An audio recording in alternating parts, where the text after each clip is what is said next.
국기에 대하여 경례.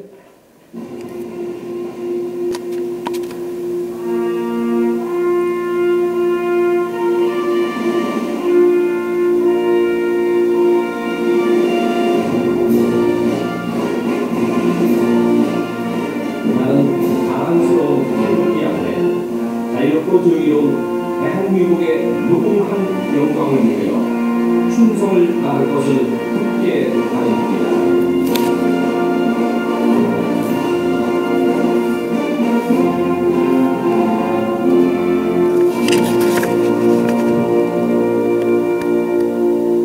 바로 나머지 의뢰는 시간 관계상 생략하겠습니다. 모두 자리에 앉아주시기 바랍니다.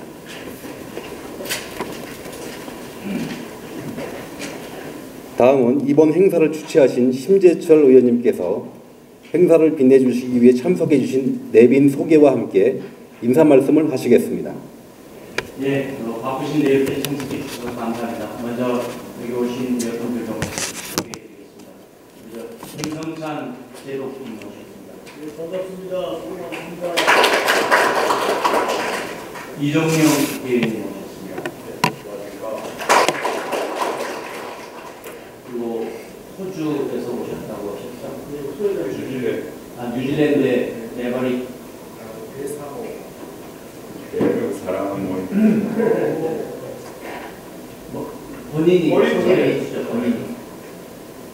뉴질랜드에서 자유대학 기금을 사랑하는 모임 대사모의 손소연입니다. 옆에 계신 분은 캐나다의 20년대 이경복 회장입니다.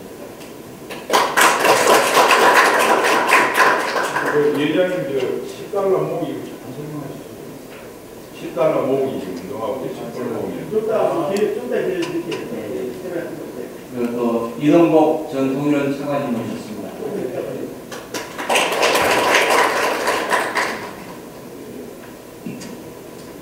제가 나오는 소개드릴까요? 네, 우리 정창건 통제 한국 유가리 회장 오셨습니다. 우리 정청열 북한 연구회 회장입니다. 네. 그다음에 국정 수사단장 하셨던 우리 황인원 회장님.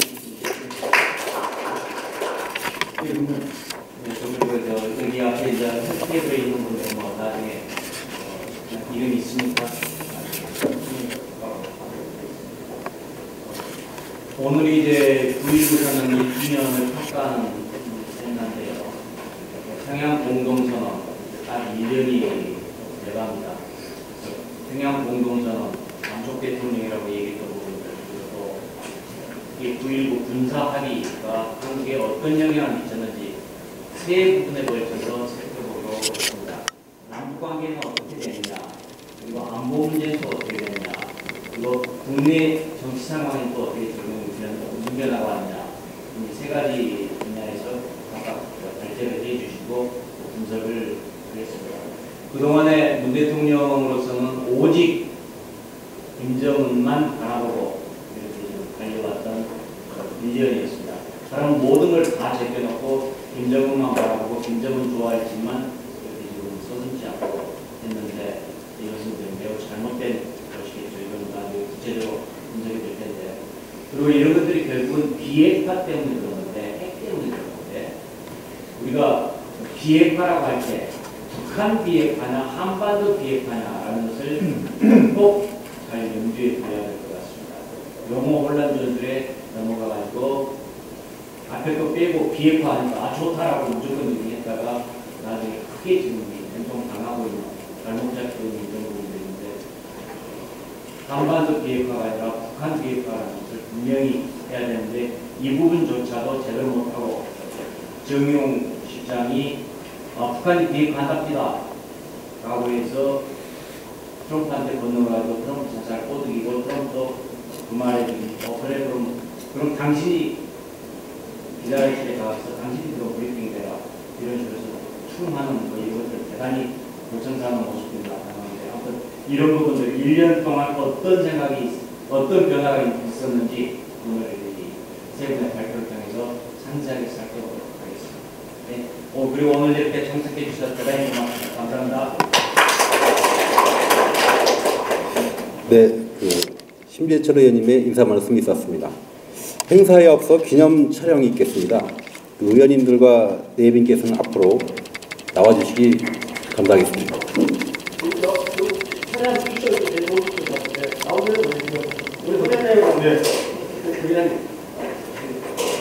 이정국 대표님 나오시죠. 다들 나오시죠.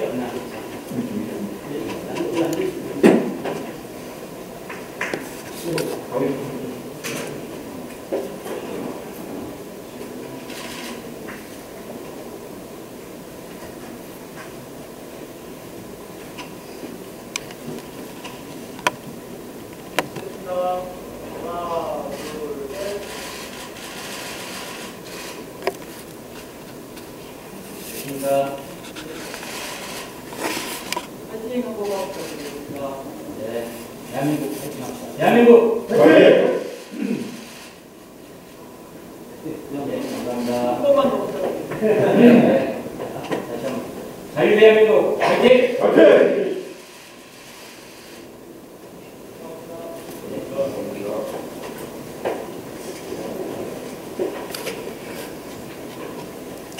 네, 지금부터 본 토론회를 시작하도록 하겠습니다. 지금부터는 토론회 진행은 유동열 자유민주원 원장님께서 해주시겠습니다. 네, 안녕하십니까. 예, 오늘 저희 심재철 의원님하고 저희 자유민주원 공동주관하는데 오늘 많은 방청객이 많이 안 오셨는데 여러 가지 차이가 있는 것 같습니다. 예, 저희 연구원에서 많이 오시면 안 오시네요. 예, 죄송합니다.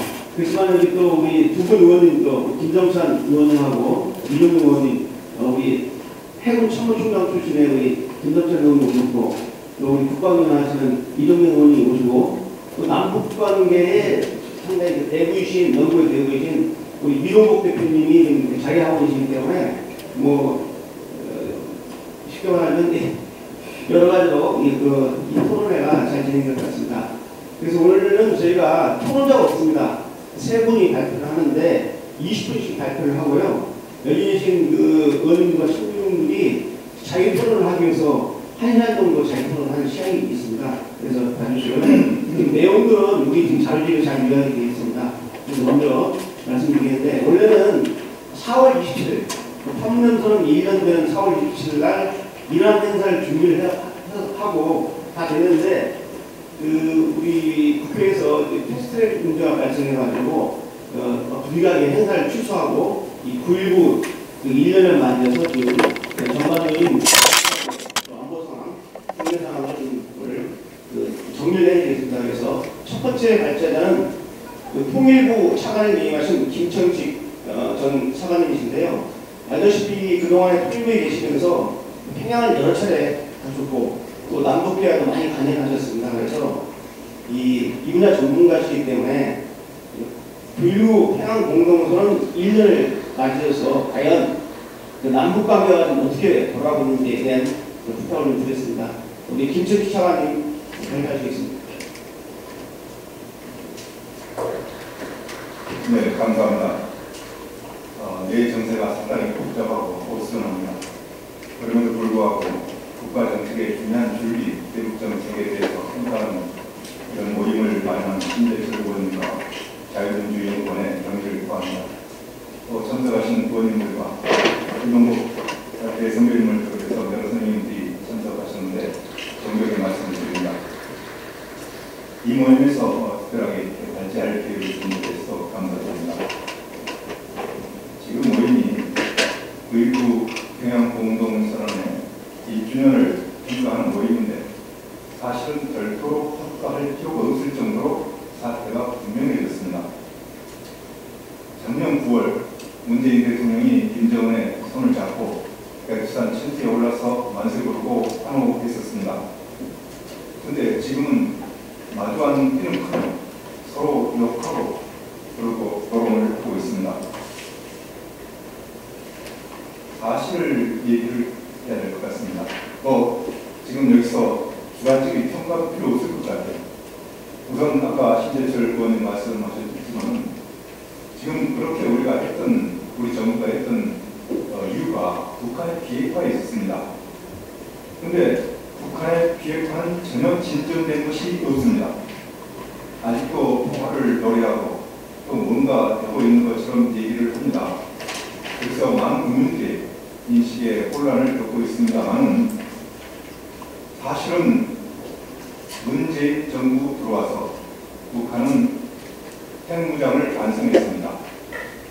그 이후에 몇 차례 정상회담이 있었지만 핵을 점점 증강해서 지금이 역대로 북핵 위협은 최악입니다. 다시 한번 말씀드리지만 문재인 정부 들어와가지고 북한은 핵무장을 완성했고 점점 더 그 핵을 증강시켜서 역대 최악인 상태가 되어 있습니다. 어떻게 지금 통화 정진이 됐다고 이렇게 말할 수 있는가? 우리가 의문을 갖지 않을 수 없습니다. 그뿐만 아니라 남북한은 불신이 다시 심해지고 있고 남북한 간의 합의사항은 대부분 이행되지 못했습니다. 페이퍼 첫 페이지 첫 번째 부분에 있습니다만 작년 평양선언에서 몇 가지 합의를 했습니다. 한반도 전 지역에서 군사적 적대 관계를 종식하고 실질적 전쟁 위협을 제거한다. 그러면서 군사합의서를 제기했는데 거기에 이제 지상, 해상, 공중에서 상대방을 위협하는 적대 행위를 하지 않는다 이렇게 있습니다. 지금 북한은 이 합의를 근거로 해서 우리의 군사 문제에 대해서 사사건건 지금 시비를 걸고 있습니다. 또 작년에 동서해 철도도로 착공식을 하기로 했습니다. 사실 모양을 갖춰서 하긴 했습니다만 그 뒤로 공사가 진전이 된 게 없기 때문에 하나만 한 행사가 됐습니다. 이산가족 면회소를 개소하고 또 화상상봉과 영상편지를 교환하기로 했는데 이것은 전혀 이행된 게 없습니다. 평양예술단의 서울공연도 무산되고요.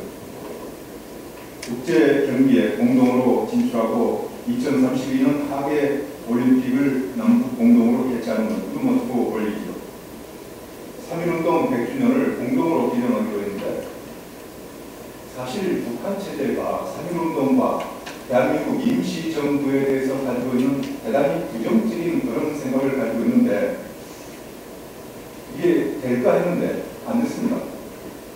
다음에 이제 중요한 게 미국이 상응 조치를 취하면 연변 핵시설을 영구적으로 폐기한다.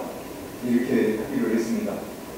이걸 가지고 2월 28일 하노이에 미국 정상회담을 했는데 미국이 이 제안을 거부했죠. 다음에 이제 김정은이 작년에 서울을 방문하기로 했다. 이렇게 문재인 대통령이 발표했습니다. 작년 말에 상황들을 보시면 금방 김정은이 올 것처럼 그런 분위기가 있었는데 불발됐습니다. 사실 남북관계를 좀 아는 사람들의 입장에서는 이게 실현될 수 없는 가능성이 없는 합의였다고 보고 있습니다. 앞으로도 이 합의가 이행되는 것은 상당히 힘들 것으로 봅니다. 작년 4.17 합의나 9.19 평양선언 그 내용은 여기 이동국 선생님이 계시지만 과거에 기본합선언, 한반도 비핵화 공동선언, 6.15 공동선언, 14선언 그것을 다시 되풀이한 그런 내용들입니다. 과거에 그 합의들이 이행되지 못한 원인은 북한이 핵을 개발했기 때문에 그렇게 됐습니다. 그런데 이제 문재인 정부는 보수 정부가 들어서서 이것을 이행하지 않았다 이렇게 얘기를 했는데 그러면서 이제 문재인 정부가 처음하면서 북한과 다시 그런 합의를 이행하자 이렇게 하고 있습니다. 그러나 정권의 성격에 관계가 없습니다. 북한은 남쪽의 정권의 성격 또 우리 정부가 어떻게 하는가에 관계가 없이 핵을 개발했습니다. 그래서 북한의 핵이 해결되지 않는 한 작년의 합의들도 이행될 수 없을 겁니다. 지금 9.19 평양 공동선언 1년 평가를 하는데 우선 정부가 어떻게 평가했는가? 그 선언을 하고 나서 문재인 대통령이 대국민 설명회를 했습니다. 여기서 이 선언으로 남북 간에 그리고 정상 간에 신뢰가 구축됐다. 신뢰가 것이 지금 이 모양입니다. 전쟁 상태를 종료하고 전쟁 가능성을 원천적으로 제거했다. 이렇게 말했습니다. 또 김정은은 비핵화가 확보하고 또 경제를 건설하는 데 집중하고자 하더라. 그러면서 미국 대화를 중재를 요청했다. 그래서 참 의미가 있다. 이렇게 발표를 했습니다. 사실 지금도 정부는 부일부 평양선언을 이행할 것이라는 의지를 밝히고 있고 남북 대화를 계속 요구하고 있습니다. 그리고 북한의 대남 비난이 그렇게 극심한데도 일체 반응을 하지 않고 있습니다. 이번 11월 부산에서 열릴 아시안 회의에 김정은을 초청하는 그런 의사를 표명하고 있습니다. 그래서 문재인 대통령의 입장은 그때나 지금이나 마찬가지라고 생각을 그렇게 볼 수밖에 없는데 사실은 이런 사실을 볼 때 그러한 인식이 현실과는 맞지 않는 판단이다 이렇게 볼 수밖에 없습니다. 작년 평양 9.19 공동선언에 대해서 김정은도 금년 초까지 상당히 긍정적으로 평가를 했습니다. 신년사에서 9.19 평양선언이나 4.27 판문점 선언에 대해서 대단히 만족한다. 대만족이다 이렇게 표현을 했습니다. 김정은으로서는 그렇게 평가할 수밖에 없는 게 작년에 정상회담을 함으로써 북한이 핵 도발로 인해서 형성된 위기 상황에서 빠져나왔습니다. 그리고 싱가포르 미국 정상회담을 할 수 있었고 그 미국 싱가포르 공동성명에서는 북한이 의도하는 바대로 성명을 만들었습니다. 또 하나 중요한 것은 한미 합동 군사훈련이 없어졌습니다. 이것은 김일성, 김정일, 그러니까 자기 할아버지, 아버지께서 꾸준히 노력을 했는데 실현하지 못한 그런 소원이었습니다. 그런데 이게 실현됐습니다. 합동 군사훈련이 없어진 것은 좀 이따 신원식 장관님께서 말씀하시겠지만 한미 동맹이 약화되는 것이고 사실은 주한미군의 운명까지도 좌우할 수 있는 매우 중요한 그런 문제입니다. 또 남북 군사합의서를 빌리로 해서 우리의 전력 증강을 억제할 수 있는 근거를 마련했습니다. 그래서 김정은은 작년에 그런 합의들이 불가침선언이다 이렇게 평가를 했습니다. 여러 가지 협력 사업을 합의함으로써 안보리 제재 압박을 흔들 수 있는 그런 기초도 마련을 했습니다. 김정은으로서는 만족할 수밖에 없는 그런 합의였다고 생각을 합니다.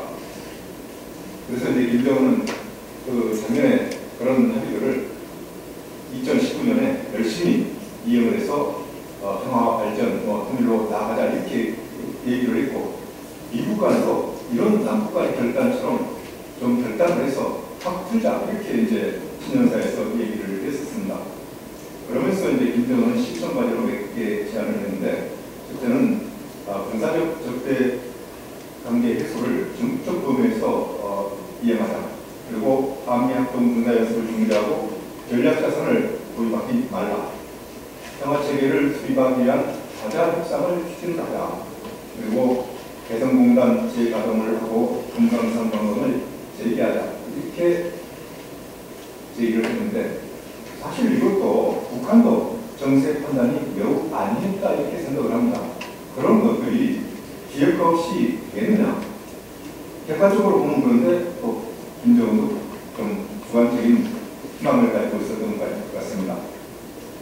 그런데 그런 김정은의 평가가 2월 28일 하노이 미국 정상회담이 결렬된 이후로는 분위기가 싹 달라졌습니다. 잘 아시다시피 하노이 정상회담을 위해서 65시간 그 열차 여행이라는 이상한 이벤트를 만들면서 세계의 이목을 집중시키고 그래서 이제 하노이에서 승전보를 울려야 되는데 그게 실패를 했습니다. 사실 하노이 정상회담에서 작년 9월 평양에서 문재인 대통령과 합의한 상응조치를 취하는 연변의 핵시설을 영구 폐기한다. 이렇게 이런 대안을 가지고 미국에 제의했는데 트럼프 대통령이 이걸 거부했습니다. 그러면서 빅딜 제안을 한 겁니다.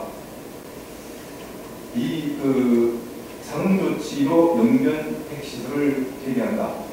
여기와 관련해서 문재인 대통령은 영변 핵시설이 되돌릴 수 없는 비핵화의 기준으로 그렇게 판단을 하고 있었는데 미국은 그렇게 보지 않았습니다. 그래서 문재인 대통령의 중재가 통하지 않게 된 겁니다. 여러분 잘 아시다시피 작년 하반기 문재인 대통령이 유럽을 돌아다니면서 제재 해제를 호소했습니다. 그러나 시간이 먹히지 않고 오히려 CVIP라는 그런 국제적 공감대가 확고함을 다시 한번 확인을 했습니다. 금년 4월 10일 문재인 대통령이 워싱턴으로 날아가서 트럼프 대통령과 좀 이상한 정상회담을 했는데 거기에서도 미국의 그 제재 해제에 대한 그런 확고한 의지를 확인을 했고 또 남북 경협에 대한 양해를 구하지 못했습니다. 미국 정상회담이 실패한 것은 김정은으로서는 대망신입니다. 세계 앞에서 대망신을 당합니다. 여기에 대한 공풀이를 지금 문재인 대통령한테 하게 된 겁니다. 문재인 대통령은 어쩌면 문재인 대통령이 의견을 들어서 제안했는데 그게 그냥 거부됐기 때문에 그렇겠죠. 그래서 4월부터는 노골적인 분란을 표출합니다. 남조선 당국자는 잘 아시는 내용입니다만 오지랖 넓게 중재자 촉진제 행세를 할 게 아니라 제정신을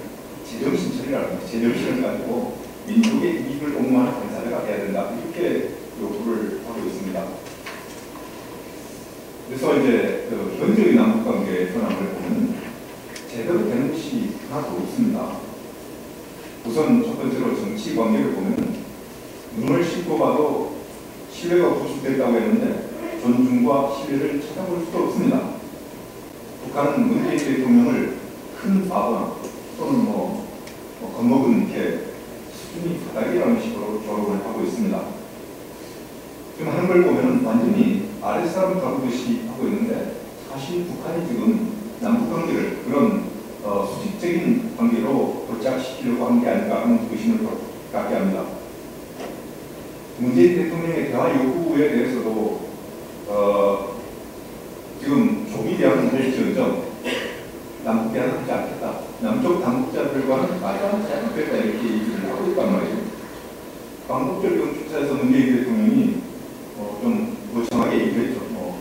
대화 분위기를 조성하고 통합 경제를 하고 통합 체제를 해나가자 이런 식으로 얘기했습니다. 과거에는 적경 위원회라든지 신한반도 체제를 제기했는데 이런 때에 대해서 삶은 소대바위가 앙천 대수화를 듣고 있다 그런 비웃음을 했고 문재인 대통령한테 그런 얘기를 하는 걸 보면서 진짜 세계 웃기는 양반이네 뭐 이런 식으로 얘기를 합니다. 이건 시정 장벽부터 잘 하지 않는 얘기들 아닙니까? 쌀 5만 톤 제공을 하겠다고 그러니까 그 말칠 같은 거 하지 마라. 생색내기 하지 마라. 그러면서 그것을 시시껄렁한 물건이라고 이렇게 얕잡아 얘기를 했습니다. 번째 남북관계에서 외교적인 문제는 더욱 심각하다고 저는 보고 있습니다. 지금 국민들이 잘 인식하지 못하는 것 같은데요. 개인적으로 북한이 한반도의 전략적 문제에 대해서 외교권을 대표하고자 하고 있습니다. 한반도 문제에 대해서 미국 대화로서 모든 것을 풀어갈 테니까 남쪽은 끼어들지 마라 이렇게 얘기를 하고 있습니다. 북한은 스스로 핵무장을 한 전략적 국가로서 그 힘을 바탕으로 남한을 한반도 문제의 내부에서 배제하려고 하는 그런 입장을 가지고 있습니다. 이게 지난 6월 30일 판문점에서 나타났습니다. 판문점에서 남북 미 세 정상이 이렇게 회동을 했는데 실제로 회담은 미국 간에 했습니다. 문재인 대통령을 블럭을 세워놓고 했습니다. 이것이 아주 안 좋은 모양입니다. 북한이 핵을 가지고 남한을 지금 한반도 문제 외교에서 배제를 하고 있습니다. 어떻게 보면 북핵이 한반도 외교의 양상을 지금 바꾸고 있다고 저는 보고 있습니다. 현재 주변 사관이 남북한을 대한 태도를 보면 좀 알 수 있지 않습니까?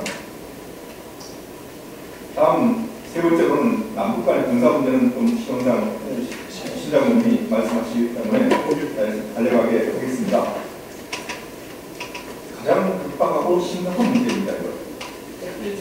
그리고 문재인 대통령이 뭐 종전 선언을 했느니 또는 김정은이 불가침 선언을 했느니 하는데 현실을 보면 대단히 공허합니다. 북한은 5월부터 우리한테 맞을 짓 하지 말라고 그러면서 미사일을 발사하고 있습니다. 거기에 대해서 우리가 무슨 소리를 합니까? 익숙을 못하고 있습니다. 이런 그 남북관계가 1년 사이에 이렇게 달라졌는데 그 달라진 직접적인 원인은 그렇습니다. 뭐 좀 전에 말씀드렸지만은 영변 핵시설을 폐기해서 제재 해제를 하려고 했던 그 남북한의 합의가 미국에 의해서 거부된 것이 가장 중요한 원인인 거예요. 다음에 북한의 대남 요구사항, 즉 뭐 대동분단이니 금강산이니 서해에서 산업지구니 동해 관광지구니 이런 게 하나도 이행되는 게 없습니다. 자, 북한으로서는 미국에 대해서 영향력이 없는 남한, 그리고 이익을, 경제적 이익을 끌어낼 수 없는 남한, 이것은 상대할 이유가 없습니다. 지금 남북관계가 한마디로 정리하면 그렇습니다.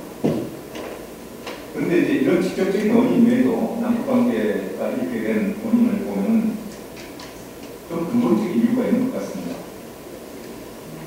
지금 그 문재인 대통령 하는 걸 보면 30년 전에 형성된 고용정책의 그런 프레임을 가지고 정책을 하는데요.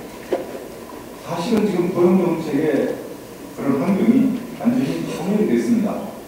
고용정책이라고 하는 것은 우리가 힘의 우위에 있을 때 북한에 경제적 이익을 주면서 북한을 변화시키고 그렇게 해서 남북관계를 발전시켜서 통일로 가고자 하는 그런 정책이었는데 지금 북한이 핵무장을 함으로써 우리가 국력의 우위에 있다 이렇게 말할 수 없는 그런 상황이 됐습니다.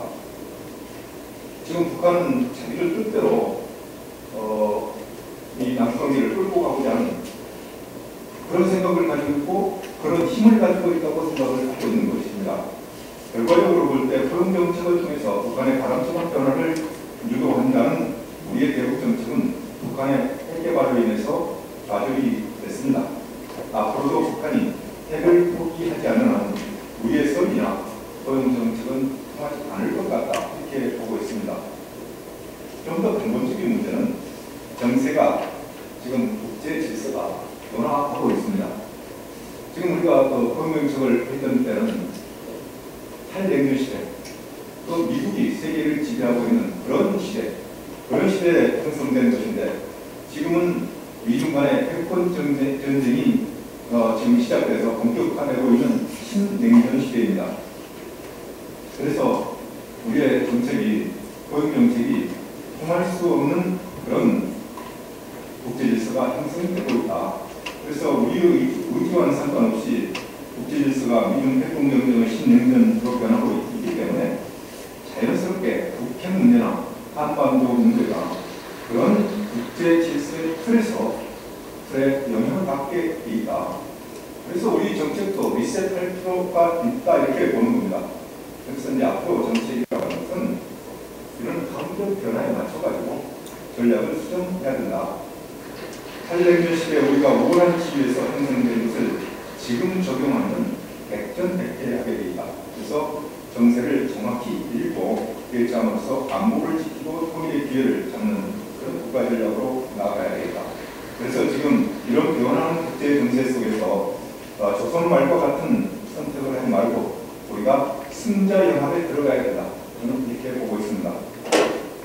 다음에 이제 제가 좀 강조하고 싶은 것은 우리가 근본적인 문제이지만 완코리아 정책을 계속 유지를 해야 되겠다. 좀 이따 윤석열 원장님이 논의를 하겠지만 이건 국내 이념 문제하고도 이념 논쟁과도 관련이 있습니다. 우리는 자유민주적 기본질서에 입각한 완코리아 원칙을 그런 통일 원칙을 강하게 유지해야 된다고 저는 보고 있습니다.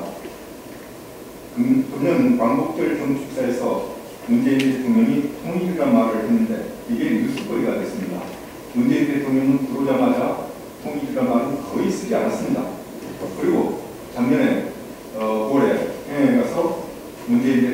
대한민국 대통령이라고 얘기를 하지 않고 남쪽 대통령이라고 얘기를 했습니다. 지금 이제 일부 사람들은 평화를 우려주면서 분단 고착을 추구하는 게 아닌가 하는 그런 의심을 갖게 만듭니다. 그런데요, 통일은 대한민국의 정체성과 정통성을 구성하고 있는 중요한 요소입니다. 이것을 포기해버리면 대한민국은 더 이상 대한민국이 아니라고 봅니다. 또 한 가지, 자유민주주의에 대한 자유민주주의 우월성에 대한 확신이 있어야 북한의 핵기업에 흔들리지 않고 맞설 수 있는 강인함을 우리가 유지할 수 있다고 봅니다. 다음에 이제 안보 태세를 강화하는 것은 너무나도 그런 일이고, 다음에 이제 마지막으로 강조하고 싶은 것은 우리가 북한의 비핵화에 좀 집중해야 되겠다 이런 생각을 하고 있습니다. 지금 우리 정부나 정치권에서 북한 비핵화 논의가 좀 실종되어 있습니다. 우리는 강하게 일관되게 그리고 악착스럽게 북한의 완전한 비핵화를 주장하고 이를 추구해야 됩니다. 제가 봐서는 미국의 뒷딜 제안이 실현될 수 있도록 하는 것이 정답이라고 봅니다. 다른 대안은 사실상 북한의 비핵화를 포기하는 것입니다. 비핵화가 되지 않았는데 한반도 평화가 왔다고 주장하는 것은 다 거짓입니다. 그래서 반드시 비핵화를 위해서 우리가 국민의 힘을 모아야 되겠다 이런 말씀을 드리면서 그만 드리겠습니다. 감사합니다.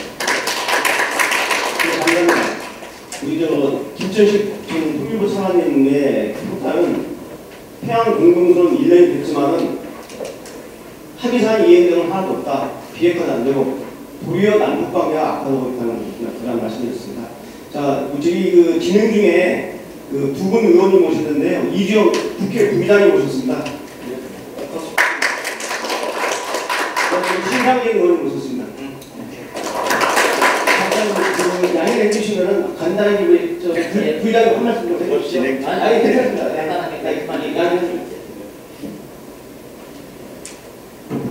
예, 남북 군사 합의 예를 들면 1주년이 되는데 그 평가를 신재철 전 부의장님께서 오늘 전문가들 모시고 갖게 된 것은 상당히 의미가 크다고 생각을 합니다.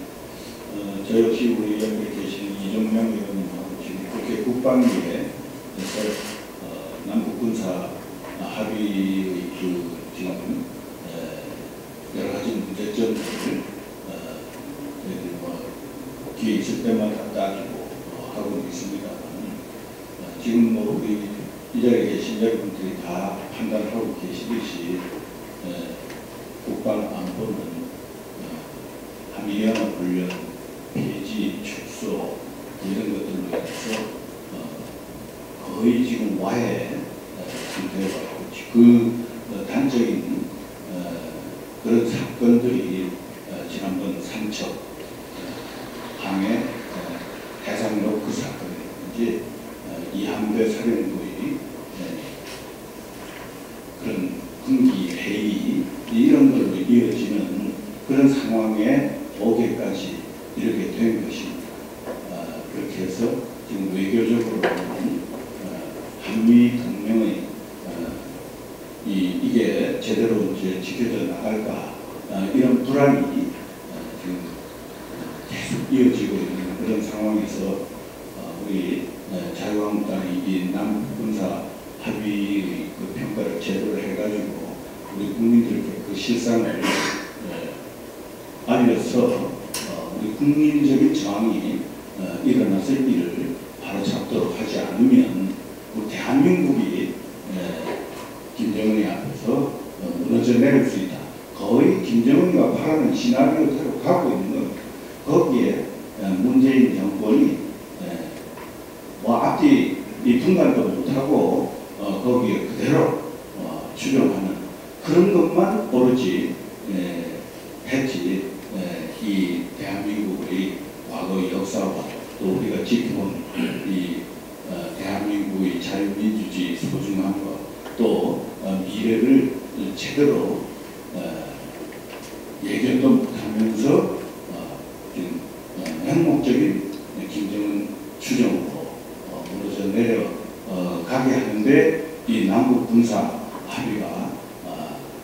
어떻게 작용을 하고 있는지 오늘 잘 평가를 해주시면 우리 국회에서 잘 반영해서 싸워나가도록 하겠습니다. 감사합니다. 네, 감사합니다. 이지영 국회 부의장님께서 말씀하셨습니다. 자, 그러면 신원식 장관님께서 그 평양공군 1년 그 안보 분야, 군사 분야를 평가하시겠습니다. 20분입니다. 신장군님 별도로 소개가 필요 없죠. 합참 작전본부장 나오시고요. 합참 차장도 하셨습니다. 예비역 중장이신데 제가 많은 예비역 장사분들을 알고 있는데 신원식 장군처럼 소신을 분명히 밝히고 문재인 정권의 눈치도 안 보이시고 잘못된 문재인 정부의 안보 정책에 대해서 아주 선전포게 아주 지적하고 또 조선일보에 칼럼 쓰시면서 이 공론화에 기여하고 있습니다. 우리 신 시장님한테 큰 박수 부탁드립니다.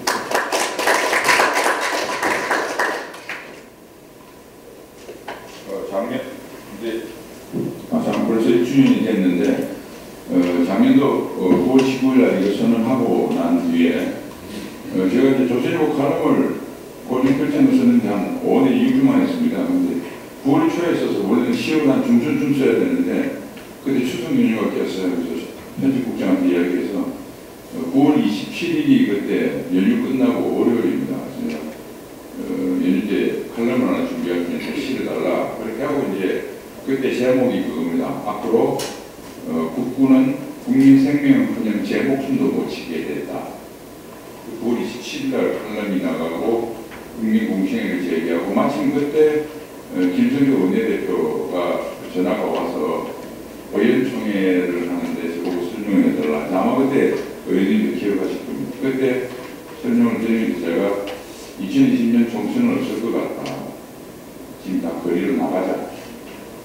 라고 제가 했었던 기억이 안 나시는지 모르겠는데 저는 그때 끝났구나. 이게 이제 문제는 미국 대정책 기조를 봐서 그렇고 국군도 그렇고 이런 자유한국당하고 우리 애국 시민들이 나와서 이제 광장에서 선거를 내야지 다른 방법이 없겠구나. 그래서 제가 선언하고 이제 마침 백선엽 장군하고 이상훈 전 국방부 장관, 14기 이종우 장관이 힘을 모으자. 그래서 대한민국 소 예비역 장성단은 그래서 결성을 해서 11월 21일부터 했는데 1000명 정도 됩니다. 지금 처음에 400명이 출발했고요. 지금 활발하게 먹은데 한계가 있죠. 그러나 최대한 바꾸고 이제는 저는 조국으로는 임명하면 저는 단언합니다만 추석 연휴 지나서 전국 민심을 붙여서 9월 말부터는 제2의 4.19를 만들어야 우리가 산다. 거기에 모든 걸 투자하겠다. 그리고 이제 괜히 뭐이게 조금 그렇습니다만 제가 그렇게 좀 과격하게 나오니까 제가 썼던 칼럼 신문사에서 칼럼 쓰는데 부담스럽다.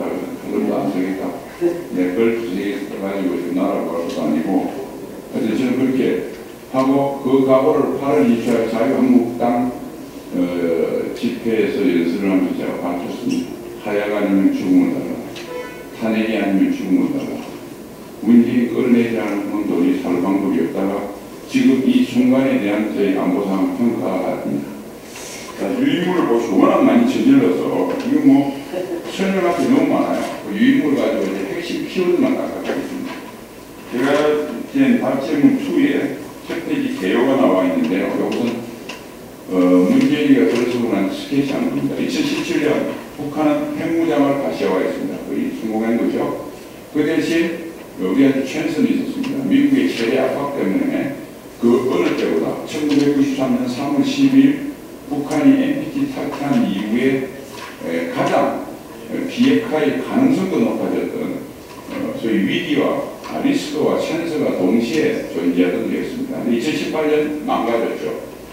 문재인이 남북관계 우선주의와 트럼프의 미국 우선주의가 잘못된 만남을 해버렸습니다. 그래서 북한의 비핵화는 진전이 없는데 북한이 그동안 주장해왔던 4차 한미동맹 개최를 의미하는 한반도 비핵화를 공식화해준 점, 그 다음에 한미동맹의 가장 중요한 실질적인 뒷받침하는 한미군사훈련과 미국의 해부산 정책을 뒷받침하는 전략자산이 배치가 중단이 돼서 현재 주한미군과 함께 한반도를 지키는 현재의 한미동맹과 유사시에 60만 대군이 오는 미 정원군의 핵심인 이 장치 구도가 와해됐습니다.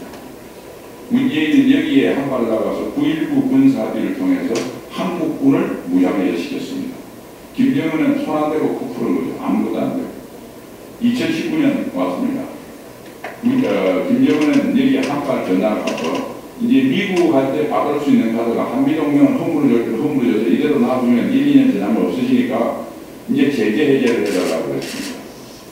한 발 더 나간 거죠. 근데 노딜 됐습니다. 그러나 김정은이 제일 많이 얻었습니다. 왜냐하면 2018년도에 딴 돈은 그대로 굳혔기 때문에 그게 오늘까지 오는 것이고요. 자, 이렇게 되자 북한은 9차례 미사일 시험을 합니다. 한국만을 대상으로 한 시험. 왜 이렇게 했느냐? 가장 기술적으로는 군사기술적으로 한국이 가지고 있는 핵미사일을 막는 모든 장치를 무력화시킬 수 있는 미사일의 기술적 진전, 첫 번째. 두 번째, 미국의 위협하지 않음으로써 트럼프 대통령이 신경 안 쓴다고 했으니까 대미 협상의 건을 유지한다. 두 번째. 세 번째 의미는 뭐냐면 한미 상호 방위 조약 계약 조건이 깨졌습니다. 먼저 미국 대통령이 한미 상호 방위 조약은 서울의 위협을 워싱턴의 위협으로 생각하고 워싱턴의 위협도 서울의 위협으로 생각한다는 쌍자 계약 조건인데 트럼프 대통령이 서울에 대한 위협은 워싱턴에 대한 위협이 아니라고 지금 선언했습니다. 그것을 문재인이가 울고 싶은데 뺨 때렸다는 기억으로 가만히 있습니다. 그러니까 한 발 화답했죠. 트럼프 대통령이 화답했죠. 트럼프 대통령이 그렇게 해주시니까 나도 그게 화답하기 위해서 지소미아 깨버렸습니다. 이 상태가 지금 대한민국의 상태다. 이게 현재까지는 개관한 거고. 그 다음에 이제 워낙 진행되는 사건이 많아서 주요 사건의 5가지를 제가 안보에 영향을 미치는 5가지 이슈에 대한 핵심 내용을 설명하겠습니다. 첫 번째는 미국의 지금 한국군은 무력화되기 때문에 미국이 한반도에 적극적인 개입을 하는 것만 지금 유일한 건이 남아 있습니다.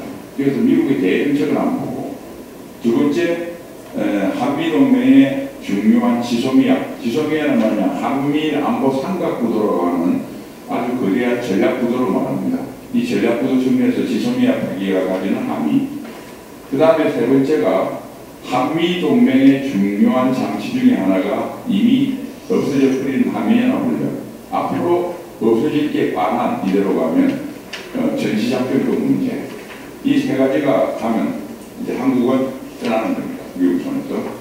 그 다음에 한국군 자체 이미 다 잘하고 있는 한국군의 미래에 이렇게 나아가겠다. 한국군의 미래의 모습을 약소지향적으로 그러니까 작고 약해서 아무 짝에도 필요 없도록 미래는 그렇게 나가고 그럼 현재는 아직 남아있는 게 어떠냐. 현재는 또 완전히 붕괴시켜버리는 그리고 앞에 미래에 대한 이야기는 국방개혁이고요. 현재의 국방을 무장해제하는 것은 9.19 합의가 되겠습니다. 이 5가지 핵심 키워드만 이야기하겠습니다. 먼저 미국의 대정책인데요. 대정책은 크게 보면 고립주의와 개입주의를 나눌 수 있습니다. 고립주의는 말 그대로 대정책에 개입을 안 하는 거죠. 미국은 전통적으로 고립주의를 했습니다. 1776년 7월 4일 독립선언을 하고 1784년 파리 회담에서 영국의 조지 5세로부터 독립을 인정받습니다. 그리고 그때 미국의 가장 큰 문제는 뭐냐면 영국이 계속 미국을 식민지했던 것처럼 유럽으로부터 아메리카 대륙 전체에 대한 개입을 거부하는 게 가장 큰 중요한 안보상의 위협이었습니다. 그래서 고립주의. 우리도 유럽에 안 들어갔으니까 유럽도 일로 좀 와주지 마라. 이게 1823년 공식화된 게 제임스 몰로라고 5대 대통령 제임스 몰로가 연두교서를 의회에 보내면서 공식한 게 우리가 그 잘 아는 몰로주의입니다. 고립하겠다는 거죠. 이게 쭉 이어지다가 1차 세계대전에 미국이 유럽에 참전합니다. 그래서 개입주의로 바뀌었다가 다시 1차 세계대전이 끝나니까 고립주의를 폐기했습니다. 그러니까 우드로 윌슨 대통령이 제창을 해서 국제연맹을 만들었지만 미국은 가입을 안 했죠. 그러다가 이제 미국의 대정책의 결정적인 전환점은 1941년 12월 7일 일본이 진주만 기습을 함으로써 개입주의가 돼서 오늘에 이르고 있습니다. 개입주의는 두 개로 나눕니다. 적극적 개입주의, 이것을 영어로 온쇼 밸런싱 스트래티지라고 합니다. 온쇼 말 그대로 해안가, 그러니까 육지에 다시 말해 지상군을 그 지역에 배치해서 세력 균형을 유지하는 겁니다. 유럽은 지금까지 계속해서 역내 균형 전략, 온쇼를 계속 유지하고 있습니다. 그런데 아시아에서는 온쇼, 옵쇼를 왔다 갔다 합니다. 옵쇼는 뭐냐면 역외 균형 전략이라고 합니다.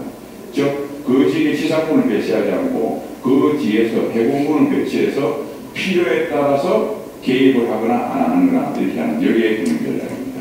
자, 이 미국에 한국은 1945년 해방이 되면서 그전에는 미국이 개입을 하든 고립을 하든 한반도의 운명에 미국이 크게 나타나지 않았습니다. 그러나 전 세계가 냉전 구도로 가면서 드디어 미국이 한반도의 운명에, 대한민국의 운명에 결정적인 요인으로 등장하게 되죠.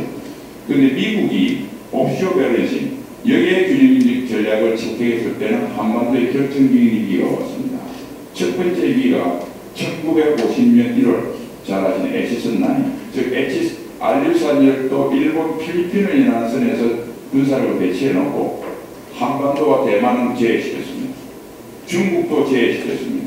그래서 중국 공산화를 미국이 트루만 대통령이 그대로 방치한 겁니다. 그리고 요 선까지는 지키면서 필요에 따라 그것은 이북에 있는 것은 뭐 적당히 개입을 하거나 안 하거나 융통성을 가지겠다는 건데 바로 6.25가 나왔습니다. 6.25 3년 동안 피해의 대가를 이뤘죠. 그렇지만 이승만 대통령의 벼랑끝 저술과 해야대로 드디어 5천년 민족사에 이변이 일어났습니다. 영토정략 야심이 없는 세계 최강대국 미국이 한국을 온쇼 스트래티지, 온쇼 밸런싱 스트래티지, 역내 균형 전략으로 대상이 되는 겁니다. 그래서 한미 상호 방위 조약이 만들어지고 주한미군이 주둔하게 되는 겁니다. 그래서 우리는 평화와 번영을 누려왔는데 이게 또 사고가 난 게 19년 닉슨 작전이 선언했습니다. 아시아 방위는 아시아 선으로. 뭐 조약은 즉 지키겠지만은 베트남과 같은 지상전에는 미국이 아시아에 절대 개입하지 않는다. 미국 힘이 붙인 거죠. 그러면서 미국은 그에 따라서 대만을 벌입니다. 72년도에. 중공을 상임이사국으로 끌어넣죠. 73년 1월 월남을 벌입니다. 그리고 그 전에 71년 3월 미 7사단을 철수시켜버립니다. 박정희는 절체절명의 위기에서 국민들은 아무 생각이 없으니까 원래 국민의식과 지도자의 비전에 차릴 만큼 독재가 이루어지는 거예요. 좋은 독재는 그렇습니다. 나쁜 독재는 자기가 호의호식하려고 하는 거고 박정희 대통령의 독재는 국민의식이 따르지 못해서 나라는 지켜야 되겠다고 국국에 결단을 하는 것이 저는 시월미신이라고 생각해요. 어쨌든 한국군대하고 중화공업 육성하고 자주국방에 길을 걷습니다. 그런데 77년 출범한 카트는 한발 더 뜨죠. 주한미군을 몽땅 빼겠다. 에치슨9 돌아가겠다는 소리입니다. 그것을 미국 조야를 움직여서 돌아가시기 4개월 전에 미국으로부터 주한미군 철수 백지화를 이끌어내고 돌아가셨습니다. 좀 살아계셔야 좀 하시면 헷갈리 개발하시면 우리가 완전해지는 건데 어쨌든 이번 세 번째 위기, 다시 미국이 옵쇼 밸런싱으로 돌아가겠다는 위기가 트럼프로부터 진행됩니다. 아주 강력하게. 트럼프의 미국 우선주의는 다른 말로 하면 고립주의고 개입을 하더라도 소극적으로 하겠다는 역외 균형 전략을 미국 우선주의라는 말로 표현된 것입니다. 그런데 이 경향은 트럼프가 바뀌더라도 크게 변하지 않을 겁니다. 왜? 첫 번째, 세계 경찰하고 돈 쓰는 것을 미국 유권자들은 싫어합니다. 두 번째, 이제는 경제적 수단, 다른 수단들이 있어서 굳이 지상군을 가지고 배치를 하지 않더라도 세계 균형을 유지할 수 있는 수단들이 많아졌습니다. 세 번째, 해공군의 능력이 비약적으로 발전을 해서 지상군 부대에 배치하지 않더라도 군사적 공격을 메울 수 있다는 것입니다. 마지막, 냉전이 붕괴되고 난 뒤 미국이 에너지 자리까지 이루자 세계 경찰을 할 수 있는 동기가 없어져 간다는 겁니다. 이거는 우리가 알아야 됩니다. 어차피 미국은 지금부터 개입을 줄여나갈 것입니다. 단지 미중 간의 백근전쟁이 마무리가 안 돼서 그나마 있는데 이게 마무리되면 더 이상 카스라테부터 밀리학에서 필리핀은 져도 한국은 져버립니다. 호시탐탐 에치슨9으로 돌아갑니다. 일본하고 대상 망했으면 치면 중국이 금융 제재만으로도 미국에 노할 수 없는 나라가 한국이 구태여 운해를 해달라고 하면 없는 것보다 있는 게 낫겠지만 돈 써가면서 한국이 반미하는데 여기에 머무를 이유가 전혀 없는 저역 환경이 되어간다. 우리가 맞이할 세상은 미국이 떠날 가능성이 매우 높은 상황이 있는데 이것을 박정희 대통령처럼 어떤 수단을 통해서 이게 오래 머무르게 하고 그 머무는 속도만큼 그 머무는 시간만큼 몇 배의 속도로 자주국방 우리를 스스로 지킬 수 있는 태세를 갖추지 못하면 우리 후손들은 굉장히 5천년 민족 사이에 아주 일상적으로 일어났던 외침의 순환사를 반복할 수밖에 없다고 하는 것들을 여러분들이 꼭 명심해야 됩니다. 좀 길어지는데 나오면 빨리 기소미야 요건 문재인이가 결국은 한미동맹을 깨고 사실상 적화통일이 연방제로 나가겠다고 커밍아웃한 것이다. 그래서 선언한 8월 22일은 제가 광장에서도 1950년 6월 25일하고 똑같다. 미완으로 끝난 6.25의 대자뷰와 리턴 매치가 지금 대한민국에 벌어지고 있다. 이렇게 보시면 정확합니다. 그 다음에 지소미아 파기는 한일관계 파탄은 중간전이고 결국 한미동맹 파괴가 종착역이다. 이렇게 보시면 그래서 일본은 강만인데 미국이 발을 했죠. 그 다음에 대한민국과 문재인 정권은 이해가 완전히 다르다. 대한민국에 유리한 것은 문재인한테 불리하고 우리한테 불리한 것은 문재인한테 이익이 된다는 그래서 미국도 정확하게 알고 한국 정부와 문재인 정부를 분리하기 시작했다. 미국이 그럼 할 수 있는 게 뭐냐? 포기하거나 강제하는 것일 것이다. 포기하기는 아직까지는 좀 쉽지 않을 거예요. 그럼 미국에 할 수 있는 절차는 이럴 겁니다. 11월 23일까지 만미를 줬으니까 11월 23일까지 두고 보는데 그냥 두고 보는 게 아니라 문재인이가 스스로 정책을 바꿀 수 있도록 가벼운 회초리를 때리기 시작하겠죠. 그런데 문재인이가 아랑곳하지 않고 11월 23일 지소미아 연장 종료 결정을 번복하지 않으면 강한 회초리를 들어서 정책 전환을 강요할 겁니다. 그래도 안 되면 한국의 정치적 리더십을 교체하는 나름대로 그런데 표시 안 나는 그게 그렇게 하려고 하면 세게 하려고 하면 밤이 감염하고 또 리스크도 있거든요. 그걸 적절히 조절해 나가면서 아마 대정책을 할 것 같고 마지막에 그래도 안 되면 포기하겠죠. 그런데 미국이 포기하는 마지막 수단을 가기 위한 법으로 완충작용은 첫 번째는 아직 아까 말씀드린 미중 간의 신냉전이 결말이 나지 않았다. 두 번째, 미국이 6.25 때부터 피를 흘리고 그동안 써왔던 안보 경제적 비용, 경제적으로 매몰 비용이 좀 아까워서 본전 생각이 나서 좀 머무를 수 있다. 세 번째, 나가게 되면 실행 조치들을 해야 됩니다.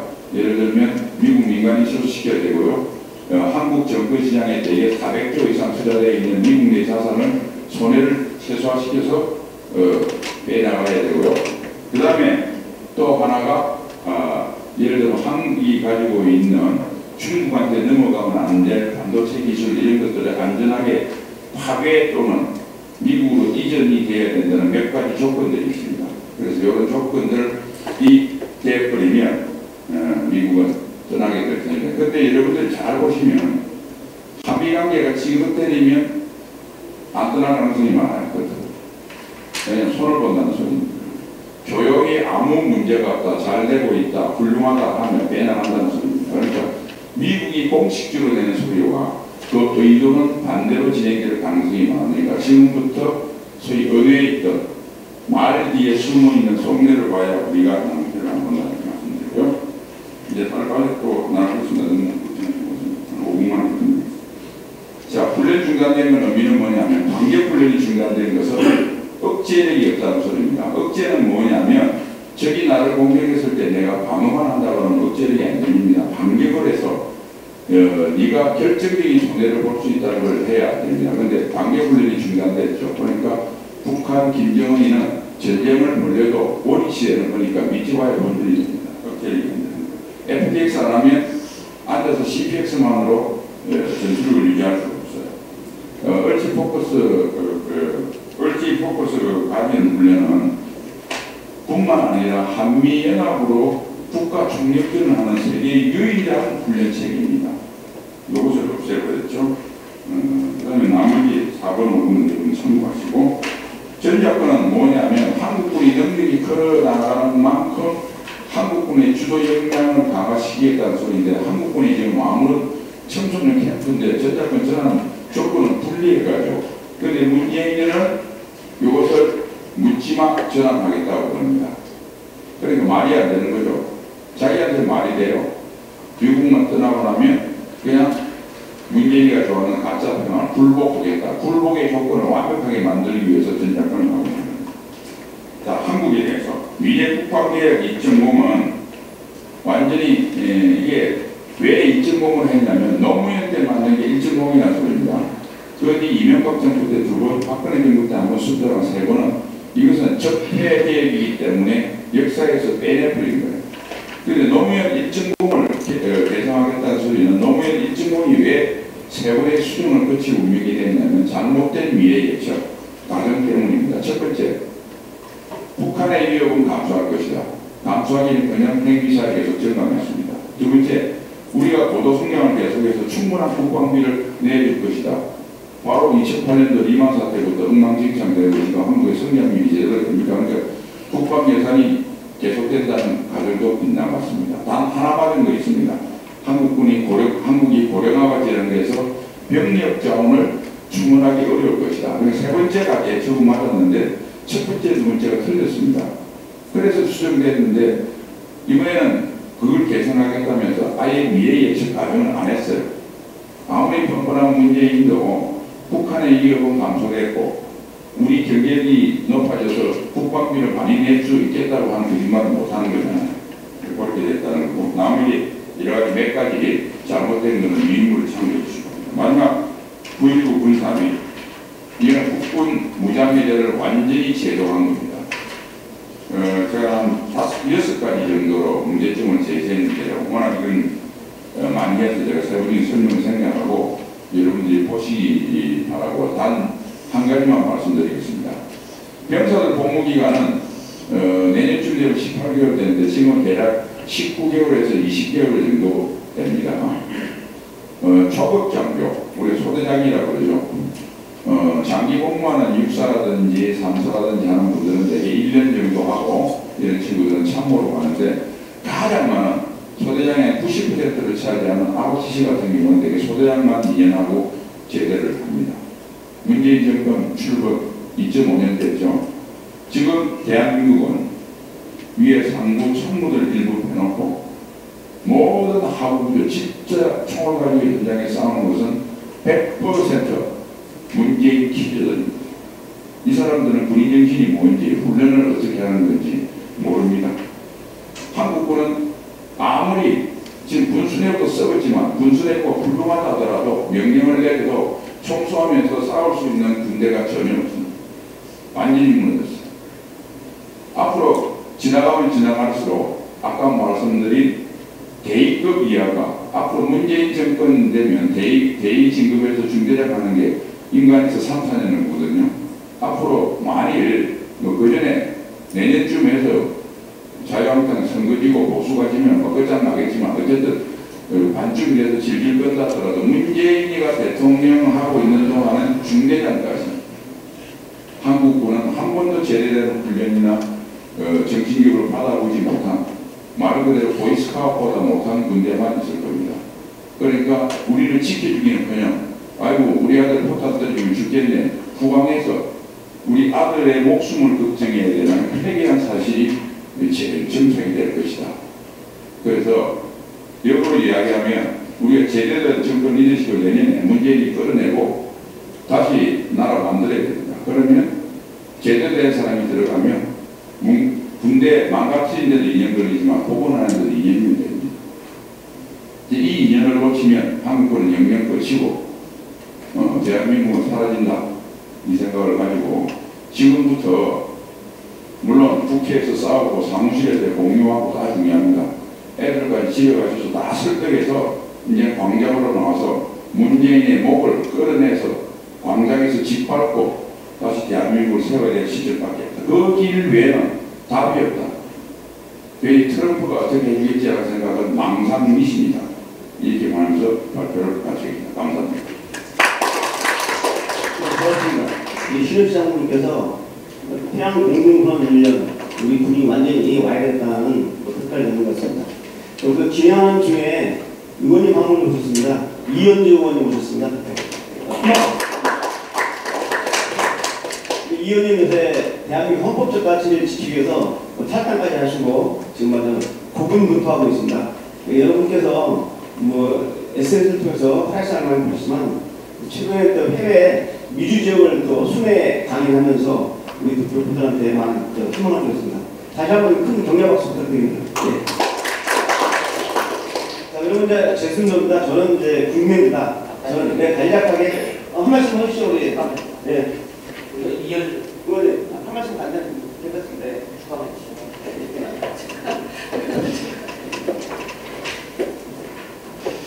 네, 이런 뜻깊은 또 자리 마련해주신 신재철 의원님께 감사드리고 함께 참석해주신 분들 감사드립니다.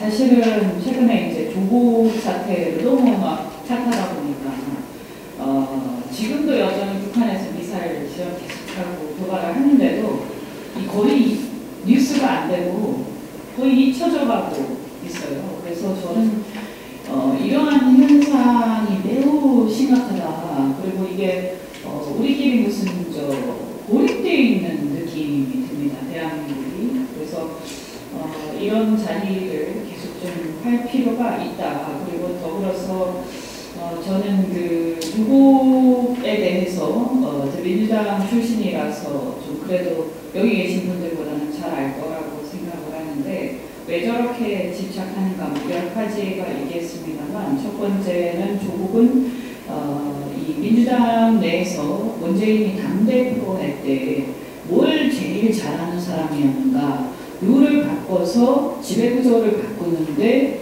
아주 타고난 능력을 갖고 있는 사람입니다. 그래서 민주당의 지배구조를 바꿔버리고 과거의 주류들을 밀어내고 민주당을 변질시키는데 아주 결정적 역할을 한 사람이에요. 그래서 그전에 보면 이 사회주의 개헌을 드러나왔죠. 민정수석할 때. 저는 이 조국 임명은 그냥 단순히 조국이란 사람에 대한 집착 이것이 아니라 이 법무부 장관이라는 것이 국가의 체제와 지배구조를 지키는 역할을 하는 것입니다. 그래서 그 사람을 여기 임명을 함으로써 사회주의 개헌을 추진하고 그리고 더 나아가서 아까 오합지졸이 된 군도 말씀을 하셨습니다만 군, 경, 검이 이제 체제를 지키는 역할을 하는 기관들인데 대한민국에서는 여전히 하여튼 이 검찰 그래도 어느 정도 과거 정권을 수사하고 하긴 했지만 그래도 보수적 가치를 지키는 마지막 보루일 수도 있는데요. 이 검찰을 개혁한다는 명분으로 검찰을 파괴하는 것이 이들의 목표라고 저는 생각합니다. 매우 심각한 상황이다. 그리고 우리가 이런 상황에서 이 여러 가지 국제 정세도 매우 급박하게 변해가고 있는데 여하튼 지금 지소미아 합의도 말씀하셨습니다만 결과적으로는 일본의 무장이 불가피한 국면으로 갈 수밖에 없고 그런데 이제 우리가 만약에 반미, 반일 이런 것이 극대화되면서 미국이 우리 신 장관님처럼 말씀처럼 대한민국에 대한 전략적 가치를 그냥 이렇게 폄하하고 이것을 상실하게 되면 오히려 제가 볼 때는 그럼 반미 정권이 한반도를 지배하게 되는 상황이 됩니다. 그렇게 되면 전체적으로 어떤 국제정세 변화에 있어서 미국의 전략적 가치하고도 맞지 않게 되기 때문에 저는 미국이 아메리카 퍼스트도 중요하지만 이 모든 어떤 국제정세의 혼돈이라는 것이 미국이 자유의 가치를 좀 소홀히 하면서 벌어지고 있는 일들이다. 그래서 미국의 지성인들이 이런 자유의 가치를 좀 회복하고 거기에 좀 더 신경을 썼으면 좋겠다 하는 바람이고 우리는 우리대로 이 전략적 목표를 어떻게 갖고 갈 것인가 제대로 세울 수 있는 보수 정권뿐만 아니라 그 보수 정권이 강력하고 비전이 있는 정권이어야 한다는 생각을 해봅니다. 오늘 좋은 말씀 잘 듣고 갑니다. 고맙습니다. 네, 감사합니다. 먼저 들어도 좀 든든합니다. 이현주 의원님께서 하시는 말씀이 SNS에 많이 올라와 있는데 저희들이 많이 확산시킵니다. 너무 내용이 좋아가지고. 그래서 지금 대한민국 가장 핫한 국회의원으로 시의원님을 보고 있습니다. 그럼 이제 제가 발제할 차례인데 간략하게 정리하겠습니다. 저는 국내 정치 상황을 좀 살펴봤습니다. 그래서 지금 평양 공동선언 1년 됐는데 쉽게 말하면 휴지 조각이 됐습니다. 평양 공동선언이 발표됐을 때 한반도에 전쟁이 종식되고 그리고 북한 한반도의 완전한 비핵화, 평화 구축에 많은 국민들이 환호하고 여기에 박수를 보냈지만은 1년이 지난 지금 바로 휴전에다가 금방 김천식 차관님이 남북관계를 평가했고 또 안보 상황을 신현식 장관이 말씀하셨는데 같은 그런 내용들입니다. 그래서 사실상은 제가 평양 공동선언이 발표되고 바로 이틀 후에 제 구 간담회실에서 신유철 의원님하고 제가 자유민이 같이 평양 공동선언을 평가했을 때 제가 주제 발표를 통해서 절대로 평양 공동선언 이행이 안 될 것이다라고 이미 1년 전에 저희 국회에서 이미 결론을 내리는 사안인데 1년이 지난 지금을 보니까 저희들의 판단이 맞았습니다. 그래서 간략하게 평양 공동선언 6개안이 어떻게 이행되고 있는가 간략히 말씀드리고 두 번째는 이 평양 공동선언이 우리 국내에 어떻게 정치 사회적으로 폐해를 입혔는가 하는 사안을 좀 말씀드리겠습니다. 지금 평양 공동선언은 이 앞에 나와 있지만 40페이지 보시면 나와 있어요. 제 1항이 뭐냐면 이제 군사적 대치관계를 적대한 종식인데 여기 나와 있는 내용이 하나도 이해되는 게 없습니다. 그래서 북한은 한반도에서 평화를 구축한다 하는데 계속 신형 미사일 발사를 하고 방사선을 때리고 이러고 있는 상황입니다. 그 다음에 정말 여러분이 아셔야 할 건 뭐냐면 공개가 안 됐는데 간첩을 잡았어요. 문재인 정부에서 총 간첩을 잡았습니다. 올 6월달입니다. 간첩을 국가정보원하고 우리 경찰청이 공동으로 잡았는데 그 사실을 쉬쉬쉬하고 보완해 주셨습니다. 그런데 한 언론사가 이걸 알아가지고 단독 보도를 했어요. 7월달에. 자, 그러자 그동안에 간첩을 잡은 고생하신 우리 대공수사 요원들을 격려해주고 보통 같으면 또 포상금을 내려보내고 또 우리 경찰 같은 특전시켜주는데 간첩을 잡은 게 역적이 된 상황입니다. 그래가지고 어떤 놈이 이 간첩 잡은 사실을 언론에 유출해가지고 그 간첩을 잡은 수사진들을 전화 내역을 조회하고 감태에 들어가가지고 진멸을 하고 있어요. 아니 간첩을 잡은 박순추 간첩이 뭡니까? 대한민국의 자유민주를 위태롭게 하는 이 적대세를 검거했으면 박수를 치고 정당한 군의 활동을 갖다 평가해줘야지. 그게 언론에 유출되고 해가지고 누가 이걸 유출시켰냐 해서 실제 그 수사진을 유출도 안 시켰어요. 엉뚱하게 유출했는데 그 수사진을 대상으로 말이죠. 대대적인 감찰 활동을 벌이고 이게 뭐 대한민국의 문재인 정부의 현실입니다. 왜 그러느냐? 왜 간첩을 잡고 쉬쉬하느냐? 북한 김정은한테 잘 보이려고 눈치니까 간첩 권고 자체를 발표합니다. 자, 간첩 침투는 뭐냐? 평양 공동선언 판문점선에 남아있는 남북은 쌍방 간의 적대적 행위를 중단한다고 했어요. 이걸 위반한 겁니다. 이걸 위반하고 간첩을 침투시킨 건데 제대로 된 정부는 북한 김정은한테 니네의 간첩을 침투시킨 것은 바로 평양 공동선언 판문점선을 위배한 행위다라고 항의하고 경고를 해야 되는데 또 재발방지를 요청해야 되는데 꼴먹은 덩어리예요. 이게 바로 문재인 정부의 안보관을 보여주는 대표적인 사례입니다. 두 번째, 교류협력 단계요. 이것도 이행이 안 됐는데 저는 이 두 번째 항이 이행이 안 되면 천만다행입니다. 판문점선언과 평양 공동선언인데 이걸 이행하려면 최소 14호점에서 40조 원의 우리 국민 현자가 들어갑니다. 이거 제대로 이행이 안 된 게 정말 저는 다행이라고 생각합니다. 그 다음에 네 번째, 남북파의 단합분위 구조, 이거 마찬가지입니다. 이 평양 내륙간 서울중도 안 하기 잘했고요. 이거 지금 3.1절 100주년을 같이 한다고 하는데 아까 김천식 차관님 말씀했지만 북한은 3.1절을 부정합니다. 왜 3.1절이 실패했느냐? 혁명적 수령이 지도하는 지도하에 이행을 해야 되는데 이 불자 민주주의자들이 민족주의자들이기 때문에 실패했다. 어떠한 운동이나 투쟁은 혁명적 수행이 연구해야 된다 하면서 김일성이 연구하는 것만이 성공하겠다고 하면서 3.1운동 자체를 민족 부주자의 운동으로 부정하는 북한이 우리 대한민국하고 100주년 공동 행사를 하겠습니까? 문재인 정부가 북한에 대해서 부주하는 거예요. 3.1운동을 어떻게 보는가에 대한 기본적인 관점도 없이 이런 거 제안했다가 망국나고 하는 거 아닙니까? 그 다음 다섯 번째가 중요한 비핵화죠. 비핵화 결정 안 되지 않습니까? 절대로 비핵화 안 됩니다.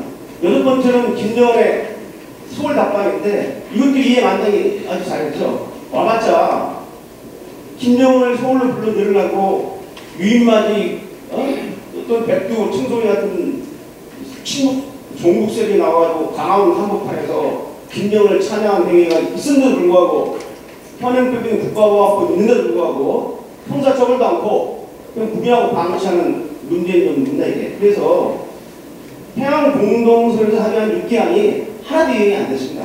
쉽게 말하면 휴지 조각이 됐다. 이 당연한 겁니다. 그동안 우리 대한민국 정부는 6.25 남침된 이후에 1970년부터 우리 북한하고 655회의 회담을 했어요. 그래가지고 240여 건에 합의를 했는데 한 번도 이 합의상을 이해한 적이 없어요. 북한이 다 파탄시키면서 또 파탄 책임은 우리 대한민국 정부에서 넘겨버렸습니다. 이게 북한인데 이런 북한하고 판문점선에 평양공동선을 했다고 합의에 기대를 보는 것은 참 미련한 짓이라고 볼 수 있죠. 당연한 결과입니다. 자, 그러면 이제 중요한 건 이겁니다. 합의 이행이 되든 안 되든 중요한 건 우리 내부적으로 어떠한 피해를 양산시키느냐 하는 겁니다. 그 첫 번째가 45표 나와 있습니다. 김정은과 북한 체제에 대한 글대로 환상을 분명히 해줬습니다. 그래서 결국은 반문명적인 폭압통치된 김정은을 평화의 사도로 등극시켜줘. 그래서 누가 문재인 판문점 선언할 때 회담 결과를 24시간 생방하는데 김정은이 연출하는 그 말에 우리 국민들이 다 녹아나가지고 KBS 여론조사 결과 전체 국민의 70% 이상이 김정은을 긍정적으로 생각한다는 결과가 나왔어요. 이 폭압통치자인 김정은이 하루아침에 평화의 사도로 떠오른 겁니다. 교사에. 이런 잘못된 김정은. 그 다음에 북한은 수용절대주의 폭압체제입니다. 수용절대주의 폭압체제인 이 북한에 대해서 판단을 갖고 있는데 평양 공동선언을 하고 평양에 방문한 문재인 대통령이 5일 경기장에 가서 그 집체들을 관람하고 연설합니다. 아까 언급이 있었지만 스스로를 남쪽 대통령이라고 칭했어요. 이건 대한민국 헌법적 가치를 완전히 부정하는 겁니다. 북한은 헌법상 대한민국의 영토고 대한민국을 대표하는 대통령이 북한에 가서 남쪽 대통령이라는 말을 했어요. 스스로 그 자신의 헌법적 가치를 부정하는 겁니다.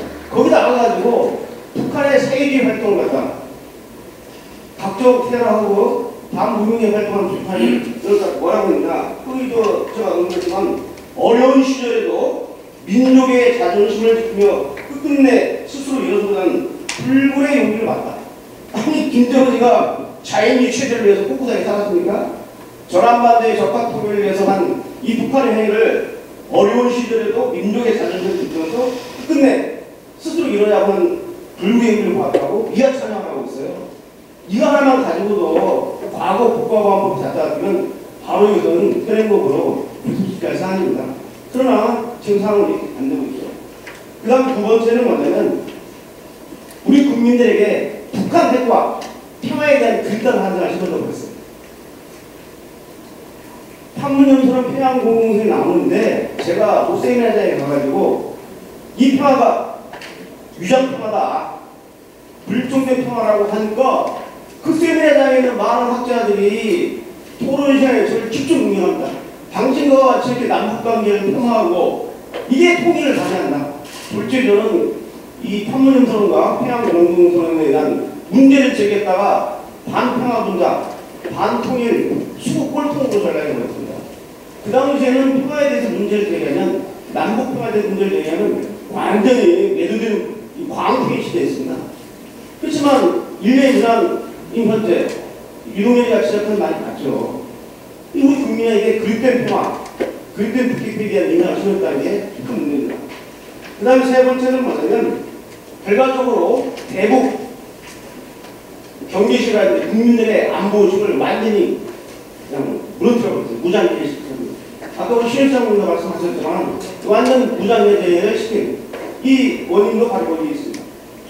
그 다음에 더욱 심각한 것은 우리 내부의 이 국가 안보를 위협하는 요소들을 체제를 위협하는 요소를 사전에 차단하고 검증한 기능을 가진 대공수사권, 이 안보 수사권을 완전히 무력화시켜버렸습니다. 문재인 정부가 들어서가지고 국정을 개혁한다고 하면서 국정 개혁의 본질은 뭐냐면 아시겠지만 국정이 정보활동을 통해서 정치화되는 것을 막는 게 핵심입니다. 그것이 국정개혁의 본질인데 이것은 뒤로 제껴놓고 마치 대공수하고 간첩을 하는 대공수하고이 만학을 저지른 양 내부 적폐 감찰을 하면서 국정의 대공수사권을 경찰에 넘긴다고 해서 완전히 부셔버렸어요. 그 다음에 두 번째 우리 경찰도 마찬가지입니다. 경찰도 제가 25년 동안 경찰에 소속돼서 활동을 했지만 경찰의 대공기능을 완전히 부셔버렸어요. 보안경찰, 간첩의 보안경찰 이론을 갖다가 100여 명이나 죽여버리고 정보보안과로 토픽이라고 하고 우리 경찰 대공분실의 분실을 갖다가 권총을 집어넣어버리고 이래가지고 대공 무력화하는 현상이 벌어졌습니다. 더 심각한 것은 국군 기모자입니다. 개헌 대비 문건을 가지고 청와대 대변인 기자회견에서 쿠데타 음모라고 단정을 줘가지고 국군 기모자는 걸 없애버리고 또 군사안보지원장을 만들었어요. 그런데 민관 합동부사단이 개헌 대비 문건에 대한 수사를 철저히 했지만 쿠데타 음모는커녕 장교 2명을 갖다가 직권남용으로 불구속 기소를 벌였습니다. 말도 안 되는 그 나중에 정권에 바뀌면 국군 기모자 개헌 대비 문건을 갖다가 쿠데타 음모로 단정되어가지고 기무사를 해체시키는 사건은 분명히 단죄를 해야 됩니다. 자, 공안부도 검찰도 공안부가 있습니다. 잡으라는 간첩 수사들이 많고 공안부가 나서서 적폐수사하는 약점도 있어요. 공안 1부, 2부, 3부가 다 적폐수사로 변모되는 시점입니다. 이렇게 해서 안보수사를 무력화시켰고요. 그 다음에 다섯 번째는 아까도 제가 언급했지만 간첩을 잡는 것이 역독시되는 분위기 갖다가 우리 그 대공수사 부서 내에다 많이 쓰였어요. 간첩을 잡아봤자 눈충을 보인단 말이야. 이게 어떻게 하냐? 간첩 잡을 필요 없죠. 지금 뭐하고 있냐?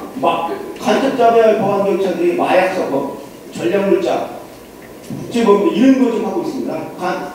내가 북한의 정찰총국장, 간첩 공작을 책임지는 정찰총국장 저는요 이번 기회에 북한 정찰총국 소속의 모든 간첩을 다 우리 납치할 겁니다. 왜?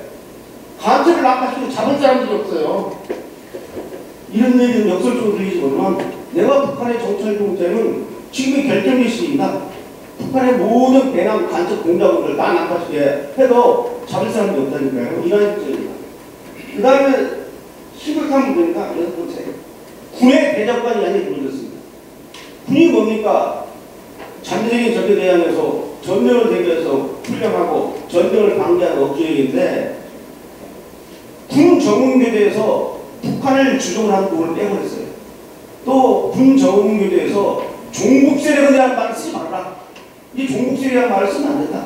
도대체 누굴 위한 그리고 북한의 인권 문제라든지 이것은 통일교육원의 교육들도 마찬가지입니다. 북한의 인권이라든지 북한이 그동안 대남도가라는 사례를 갖다가 통일교육비자라든지 군정비를 다 뺐어요. 그리고 이것은 뭐냐면 김정은한테 잘 보려고 하는 겁니다. 김정은 의식해가지고 이런 주장을 좀 하고 있습니다. 군의 대적관이 없어져서 누구랑 싸워야 할지를 모르는 시점입니다. 그다음 일곱 번째는 결국 이러한 것들은 우리 북한을 추종하는 이 종북세력의 입지를 강화해주고 도리어 우리 자기 내국지형의 입지를 축소시키는 이런 역할을 하고 있습니다. 그래서 마지막으로 지금 문재인 정부가 보여주고 있는 이 행태는 국제사회에서 대한민국의 국격과 신뢰를 완전히 무너뜨리는 일을 하고 있습니다. 한미관계뿐만 아니라 또 지소미아 문제도 마찬가지고 도대체 창피해서 대한민국이라는 말을 쓸 수가 없어요. 그래서 앞으로는 제가 일전에 글을 썼지만 이제 문재인 정부하고 대한민국을 분리해서 해야 된다. 문재인 정부 때문에 대한민국이 숙대문을 쪽팔려서 앞에 부담했어요. 근데 문재인하고 대한민국을 분리시켜서 우리 대한민국 헌법 가치를 세대인들 해야겠다는 제 생각이고, 이러한 내용들이 지금의 정치 사회의 태입니다. 그 결론을 내겠습니다. 지금 문재인 정부의 대북 정책을 보면 크게 네 가지 단계입니다. 일단은요, 북한을 자가하려고 많이 노력해요. 이제까지 했을 부분. 두 번째는 북한을 갖다가 눈치를 사야 할 부분입니다. 아까 같이 간첩자고도 보도도 안 해요. 북한이 마저 남북관계 평등 위반에도 항의하고 적용을 합니다. 세 번째는 뭐냐면 이제 북한 비율을 맞춥니다. 비율을 맞춘 정부를 펼치다가 이제 지금은 어떤 반열을 하고 있냐, 북한 김정은을 받들어 보시는 이런 정책을 하고 있어요. 아무리 김정은이가 문재인 정부를 비방하고 악성을 비방하고 입지를 어렵게 해도 말 한마디를 못합니다. 도대체 무슨 죄를 졌는지 김정은한테 경고 한마디, 어떤 항의 한마디 못하고 재발광기 이런 것도 못하고 이런 그 꿀먹거리가 됐어요. 그런데 이러한 문재인 정부는 일본에 대해서, 미국에 대해서는 그냥 막 하고 싶은 말 다 뽑았습니다. 이게 바로 북한의 대남 공작의 핵심 내용인 소위 내용 중 하나인 소위 김일성의 각근정설. 이 대한민국은 일본이라는 각근하고 미국이라는 각근이 있는데 둘 중 하나만 달라도 바람이 분다고 한다. 이 각근정설을 충실히 이행하면서 지금 반미 반일로 대한민국을 몰아오는 게 현실입니다. 그래서 앞으로 평양 공동선언은 휘저이 됐지만 정말 진정으로 남북관계가 변한다고 믿으려면 제가 말씀드린 5가지 이 내용 믿어도 되는데 절대로 일어나지 않을 겁니다. 첫 번째가 뭐냐면 노동당 규약에 나와 있는 대한민국을 적화한다는 이 적화 통일 조약을 그 부분을 삭제를 하지 않는 한 김정은이가 아무리 무슨 잭스처럼 것은 다 하는 전수적 위해이다. 두 번째는 128만 명의 북한의 그 군대를 반 이하받죠. 서로 전쟁하고 평화한다는데 무슨 놈의 128만의 군대가 필요하죠. 그 돈 아끼면 북한 10년간 해결되는데 그거 하지 않고 계속 군대를 증가하고 있잖아요. 세 번째는 북한이 가지고 있는 대량 살상무기, 핵무기뿐만 아니라 화학무기 다 이거 해체시켜야 됩니다. 네 번째는 북한의 대남 감축, 대남 간첩 공작의 핵심 부서인 정찰 초국 등을 많이 해체시킵니다. 남북이 평화적으로 잘한다는데 왜 간첩이 필요하죠? 정찰 초국 부서 같은 거 없어야 돼요. 마지막으로 정말 남북이 진심으로 화해문을 하려면 과거 일으킨 가해자가 피해자한테 진심으로 사과를 합니다. 예를 들면 6.25 남친대라든지 아우산 폭파라든지 가깝게는 천안함 폭침이라든지 연평도 폭동 같은 이러한 일들에 대해서 진심으로 잘못했다고 사과해야 합니다. 이래야지 남북 간에 화해가 있는 거예요. 근데 이 5가지 전제 조건을 북한 김씨 집단이 절대로 하나도 이해하지 않는 겁니다. 따라서 앞으로 무슨 천지 개벽에서 김정은이가 다시 대화의 장으로 나오고 평화를 외쳐도 그건 다 인정하다. 이게 평양 공동선 1년 이 현대에서 제가 평가한 내용입니다. 감사합니다. 제가 신주철 의원님하고 세미나를 많이 하면서 전에는 저희도 한 토론 세명하고 차이도 있고 그 다음에 또 토론도 세명을 놓는데 이게 별로 효율적이지 않아요. 그래서 최근에는 이제 그 발제하면서 또 사회적 안보도 제가 직접 사회 보면서 발제를 하고 있는데 이 내용은 뭐냐면 그 청중 여러분들한테 좀 말할 수 있는 기회를 많이 드리려고 하는 겁니다. 그래서 이제 딱 30분이 남았는데요. 여기 좀 이 문제에 대해서 간략하게 질문하셔야 됩니다. 간략 질문하시면 답변을 올리겠습니다. 먼저 잠깐만요. 먼저 우리 이종명 의원님이 먼저 좀 한번 해주시죠. 한 말씀 하시고. 네? 너무 그냥 겸손하셔가지고. 한 말씀만. 이란이 상품 엠바고인데요. 그 조국 포함해서 6명 다 장관 임명해서 제거했답니다. 박수 쳐야 돼. 네, 그럼 질문 먼저 좀 말씀해 주시죠. 이현님. 제일 나중에 이거 말씀해야 됩니다. 네, 제일 마지막에 자, 그럼 아까 이동국 대표님 가셨나요? 저한테 말씀하신다고 했는데 먼저 자리를 뜨신 겁니다. 예, 선생님 간략하게 좀 말씀해 주세요. 예.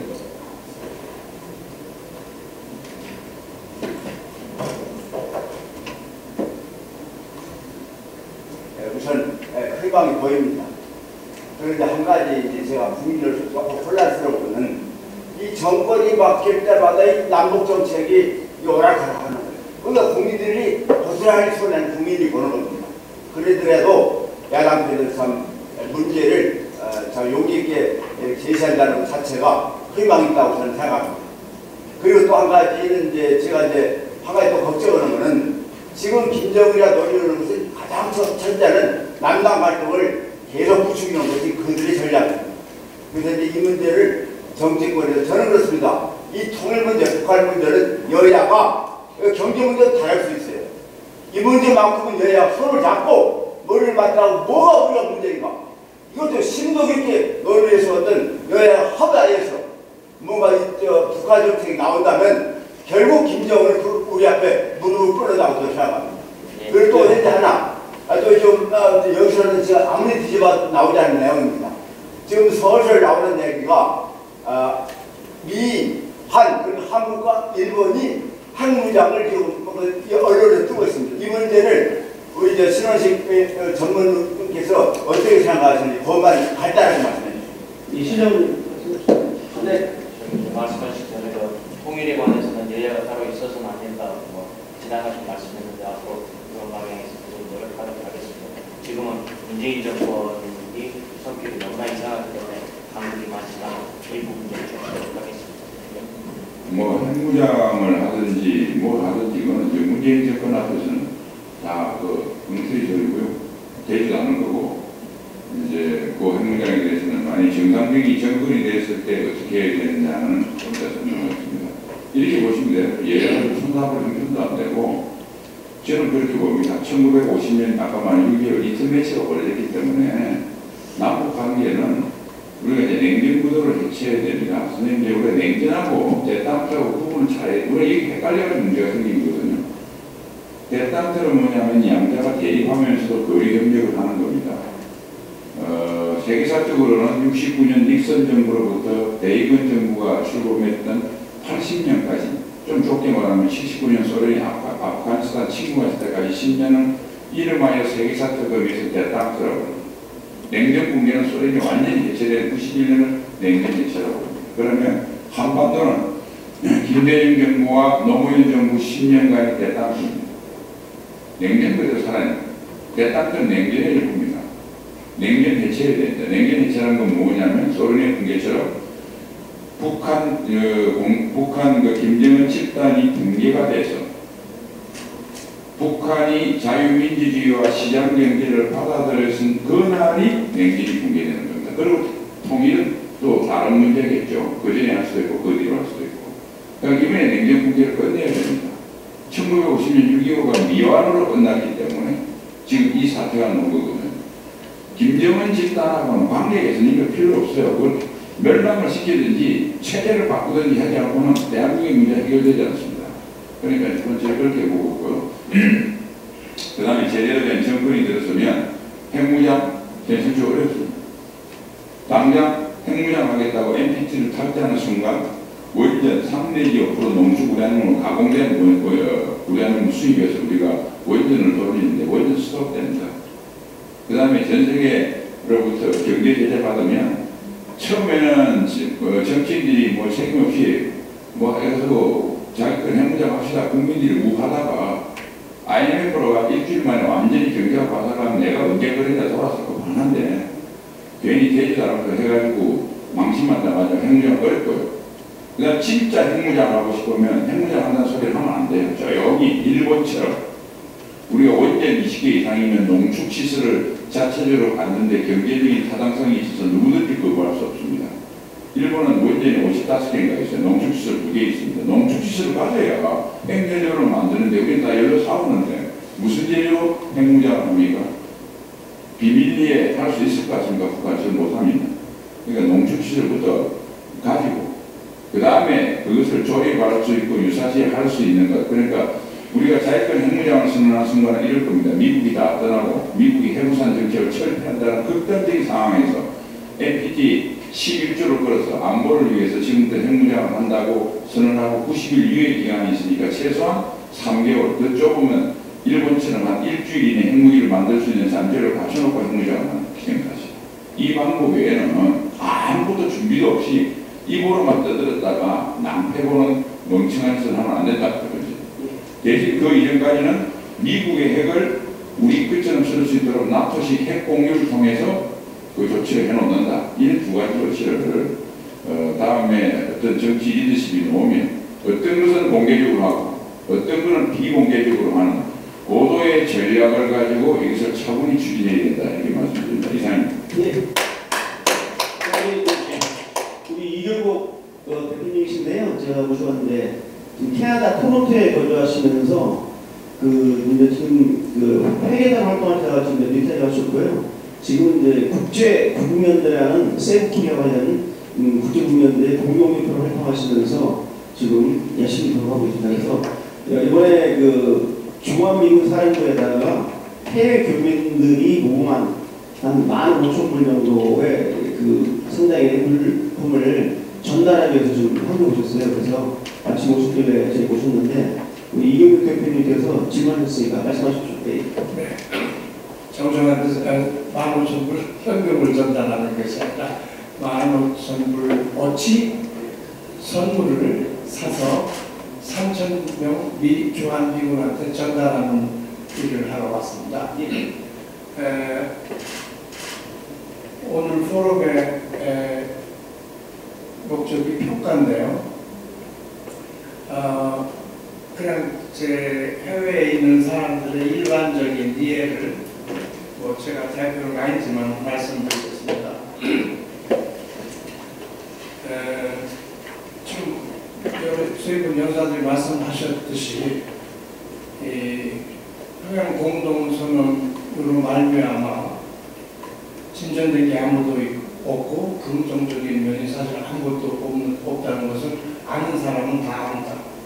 그런데 현실적으로 일반인들이 인식하는 것은 저는 이 정권이 어떻게 홍보 활동을 잘했느냐 그건 모르지만 일반적으로는 평양 공동선언이 평화 공동선언이 됐다고 사람들을 인식하게 만들었어요. 그래서 아까 이 원장님께서는 이 문재인 정권이 그렇게 했다 그러는데 맞는 말인데 플러스 트럼프 대통령이 그렇게 만들었다고 보는 것이 많은 사람들의 이해예요.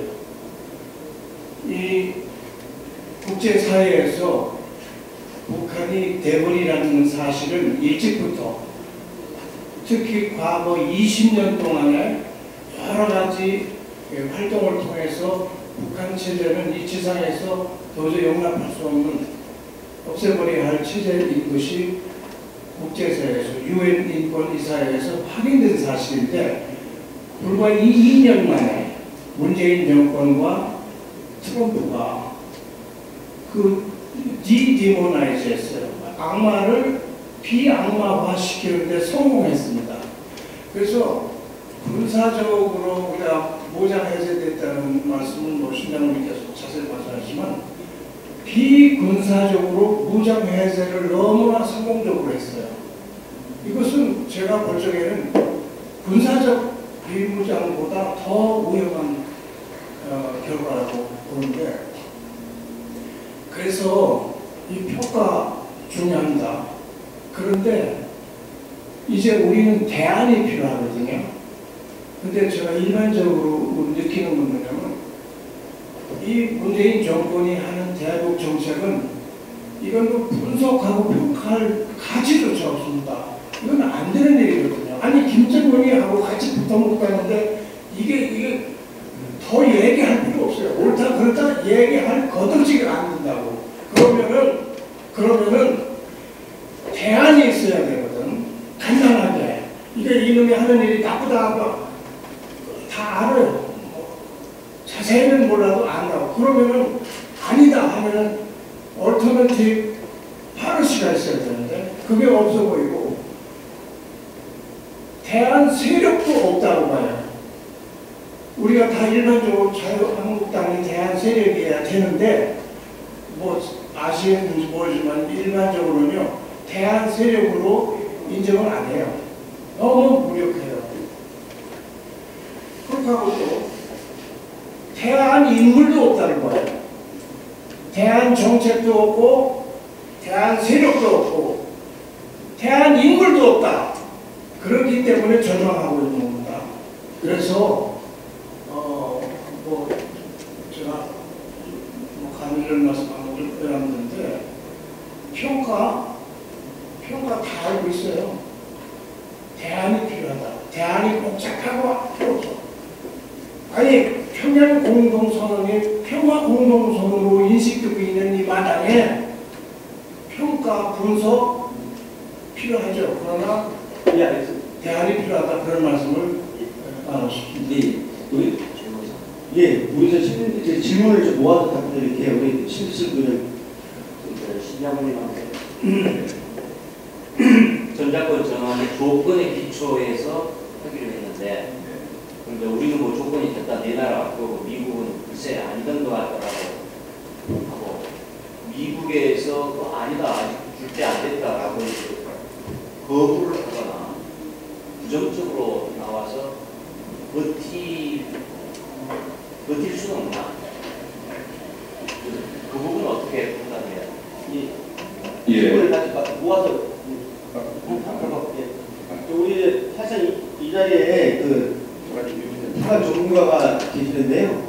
지금 우리 국정원에 북한 정보국에서 그동안 분석을 해오셨는데 지금 북한 연구회라는 조직이 국정원의 북한 정보국에 근무했던 전직 간부들이 모인 포럼인데요. 그 회장님 오셨습니다. 정창렬 회장님께서 간단하게 좀 뭐 질문 같은 거 아니고 소감 간단히 말씀해 주시면 저희가 답변을 올리겠습니다. 원래 전문가시니까 뭐 노출이 안 돼서 그렇지.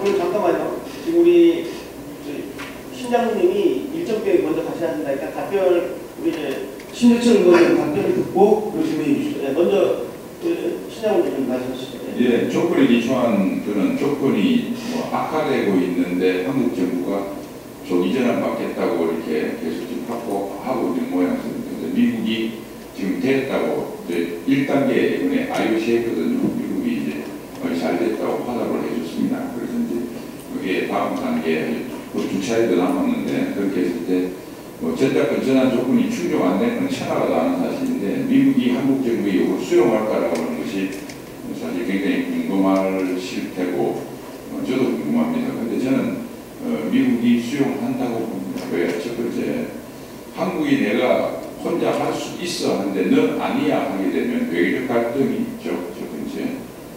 그 다음에 두 번째 미국이 생각하기에 모든 사람들이 한국은 됐다고 나가라고 방 빼라고 그러는데 그리고 전작권 전환이 방 빼라는 소리거든. 할 수 있다는 거. 미국이 그러면 그게 안 됐다고 이렇게 반대하면 반미감정 이런 거 아닙니까? 그러니까 마치 반미 주자들이 주장하듯이 미국이 한국을 위해서 있는 게 아니라 지 이익을 위해서 있으니까 고마워할 필요 없다고 하는 논리를 확정시키는 게 아니라 세 번째는 미국이 할 이유가 없습니다. 왜냐하면 됐다 해놓고 전략적 융통성을 가졌잖아요.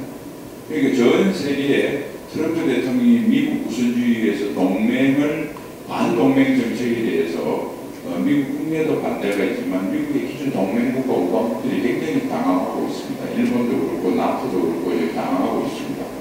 그런데 만일 한국이 간절히 원하는데 미국이 떠나면 사실 미국이 국익 때문에 떠난다 하더라도 만약 그렇게 되면 미국의 글로벌 리더십이 개해지겠죠. 지금 전 세계는 미국의 해구산이나 미국의 동맹을 믿고 지금 미국 주도의 세계 질서에 순응을 할 뿐만 아니라 그리고 또 경제적으로 달러 패권이라고 하는 소위 달러에 대한 철분이제도 군사력을 앞세운 달러에 대해서도 인정을 하고 미국 주도의 금융 질서에 들어가 있습니다. 그리고 각국이 핵을 개발하지 않는 것은 미국의 해부산을 믿고 있기 때문입니다. 그런데 글로벌 리더십이 깨지는데 한국이 스스로 가지겠다고 하니까 미국 필요에 따라서 어떤 데 있을 수 있고 떠나야 되겠다 싶으면 아무런 부담 없이 전 세계 글로벌 리더십의 상처가 없이 떠날 수 있는 융통성을 가지는 거니까 어떻게 보면 문재인 정부의 저런 정책이 미국한테 전략적 융통성을 주기 때문에 미국은 할 것이다. 마지막으로 역사적 사례를 보면 여러분 잘 아시는 프라손 아키노가 집권하고 92년도 미국을 떠나라고 했습니다. 그런데 필리핀의 전략적 가치는 한국의 전략적 가치보다 100배 더 높은 겁니다. 그래서 카스트라포프탑이라고 할 때도 미국이 끝내 필리핀을 지고 있었고 그 다음에 2차 세계대전 때 떠나면서 그 유명한 난 아이비백 난 돌아오겠다고 외환으로 떠나다가 다시 들어갔고 에치슨 라인에 포함되어 있고 그런데 코라손 아키노가 니들이 필리핀이 얼마나 중요한지 필리핀 사람이 잘 알아요. 미국 보고 떠나라는 거 한 달 만에 떠났습니다. 지금은 평택 기지가 세계에서 제일 크다고 하는데 그 당시 아시아에서 가장 큰 기지는 여러분 잘 아시는 클락 공군기지하고 수빅만의 해군기지였습니다. 뒤도 안 돌아보고 떠납니다. 자, 미국의 동맹원칙은 이렇습니다. 미국의 이익이 결정적으로 걸려있는 대만이라든지 구월랑 같은 상황이 아니라면 한 번 맺은 동맹은 미국은 소중히 생각합니다. 그래서 아시아에서 최초로 미국이 동맹을 맺은 게 18세기 태국과 동맹인데 지금도 유지하고 있습니다. 또 정치 동맹화됐죠. 군사 동맹보다. 그런데 상대방이 방패라고 그러면 한 번도 미국이 사정에서 있은 적이 없습니다. 한국 사람들의 착각, 이 좌익들이 퍼뜨린 거거든요. 아무리 반미를 해도 미국은 한국을 떠나지 않을 것이다. 성조기를 불태워도 지들 이익 때문에 떠나지 않을 것이라고 하는 잘못된 믿음은 첫째의 미신이고요. 지금 가장 우려스러운 것은 이 미신이 보수 우파들한테까지 세뇌가 돼서 열심히 성조기를 흔들고 있습니다. 트럼프 그런 거 안 봐요. 미국 사람 그런 거 안 봅니다. 딱 자기 이익과 그 다음에 한국이 그것도 정권의 대통령이 방패라고 그러면 뒤도 안 돌아보고 된다. 그 일환이 천자권 천왕이기 때문에 한국이 됐다고 해서 내가 내 혼자 할 수 있어. 미안하지만 당신 집에 갔으면 좋겠어 라고 했을 때 아니야 내가 있을게 할 가능성은 제가 거의 없다. 이상. 네, 감사합니다. 저기 정찰위원회 회장님. 사실은 저는 일대로 대화하면서도 이렇게 많은 분야에서 제 의견을 얘기했는데 별로 없네요. 작년 사실 구입 과정이지만 4월 27일부터 시작했거든요. 그때 한 2개월 정도 12일 지나면서 저희가 석회에서 평가가 됐습니다. 지금 북한 부분 중에서 왜냐하면 지금 문정부가 문정부라는 말을 할 주인데 문재인이가 하고 있는 추진이 보니까 정책이 비핵화를 하고 있지만 부산을 간 호남선 부산을 가면서 호남선을 타는 거예요. 이제 작년까지만 해도 올해 거의 대전이 안 왔으니까 아직 이게 부산을 가는지 목포를 가는지 모르고 있는데 이제 오늘 이제 구이고 평가해다 보니까는 남대화도 그렇고 안보에서도 그렇고 우리 국내 상황도 그렇고 정보자들도 완전히 이제 대전 지역 소재자도 빠지게 되죠. 그런 지금 거의 있어서 이제 그 아주 국민들이 이게 아직도 경부선이라고 생각을 하는데 호남선이구나 그거를 잘 생각을 해야 되지 않을까. 그리고 나머지 지금 아까 말씀하신 거 우리 지금 하나도 계신 분 말씀하신 얼마나 다 알고 있는 상황인데 우리 국민이 대신에 뭐냐면 이렇게 가치관이 흘러가는 데만 그런데 거기서 좀 한 가지만이라도 제대로 해갖고 정확하게 방향을 좀 잡고 있습니다. 예, 감사합니다. 네, 또 시간이 됐기 때문에 순서를 말씀드릴게요. 지금 우리 김철희 시장님께서 끝나니 그 말씀을 하시고 제가 마무리 멘트 하고요. 마지막으로 우리 이종명 의원님께서 또 멘트 하시고 이제 마지막 클로징 멘트는 우리 신재철 부위원님 하시겠습니다. 차관님 말씀해 주시죠. 금방 말씀하신 대로 지금 의구 1년을 평가하는데 평가할 가치가 없을 정도로 좀 이렇게 의미가 없는 그런 상황이 됐는데, 사실은 아까도 이제 말씀을 드렸지만 이게 근본적인 질서 변화하고 한반도 문제가 관련돼 있다, 이런 점을 좀 제가 말씀드렸습니다. 근데 이런 그 세계적인 질서 변화가 우리가 여러 차례 겪었는데 그때마다 선택을 잘 해야 된다. 선택을 잘못하면 나라가 망하고 우리 백성들은 노예가 되는 그런 상황이 온다는 거죠. 그래서 이런 시기에 선택을 잘 해야 되겠다고 합니다. 그 선택의 방향이라고 하는 것은 기본적으로 선진국들과 손을 잡는 것, 그리고 이기는 혁과 손을 잡는 겁니다. 간단합니다, 이거는. 근데 그 간단한 원칙에서 벗어나면 그건 곧바로 망하는 길로 가는 거라고 봅니다. 그래서 지금 우리가 통일을 해야 되는데 통일의 길도 거기에 있다고 봅니다. 우리가 승자연합에 속해서 그 승자가 패자를 완전히 제압을 했을 때 통일이 온다, 저는 그렇게 보는데 그게 사실은 동서독통일에서 분명히 드러났습니다. 과거의 그 질서 변화는 유럽에서 이제 그 세력 소위 질서 변화를 일으켰지만 앞으로의 그 패권 전쟁은 동북아시아에서 질서 변화를 일으킬 것이다. 그런 질서 변환 과정에서 우리가 통일을 하기 위해서는 반드시 승자연합에 들어가야 된다는 것이죠. 그리고 그 승자연합에서 뭔가 역할을 해야 무슨 대가가 있지, 아무 역할도 하지 않고 중립이나 지키고 기다리고 있으면 그때 뒤에 위협가 없다고 저는 보고 있습니다. 그래서 그런 것이고, 일단은 안보를 튼튼히 하면서 좀 기다려야 되는 거 아닌가, 그런 생각을 합니다. 그래서 이번 평양 공동선언의 1주년을 맞아서 이제까지 우리가 환호를 했지만 그게 전부 환호할 게 아닌 거품이었다, 이런 점들을 우리 국민들이 깨닫게 될 것이고, 제가 그래서 이 발표를 할 때 모두의 강조했던 것은 문재인 정부 들어가지고 북한의 핵무장이 완성이 됐고 또 뭐 한다고 했는데 아무것도 진전된 것이 없이 역대 최악으로 북한의 핵기업이 막달했다. 이 점을 왜 그렇게 강조가 안 되는지 저는 모르겠습니다. 이게 좀 포인트가 돼야 되지 않나, 이렇게 생각을 합니다. 네, 감사합니다. 아까 이명복 대표님 말씀하신 대로 답변을 올리겠습니다. 전체에는 이 평가가 필요 없는 거 아니냐, 이쯤 되면 하는데, 우리가 어떤 사회학적으로 어떤 국가의 안보에 대처하는 입장에서 현 상황에 대한 명확한 평가가 필요합니다. 그리고 대책이 나와야 되는데, 첫째는 뭐냐면 의사가 환자를 치료하는데 평가를 하지 말라는 진단 떠지 말고 그냥 수술시키는 거 똑같습니다. 그래서 우리가 국가 안보는 한 번 잘못하면 나라가 나가기 때문에 정확한 평가를 해준 다음에 거기에 맞는 대안을 제시해야 되는데, 대안 제시했습니다.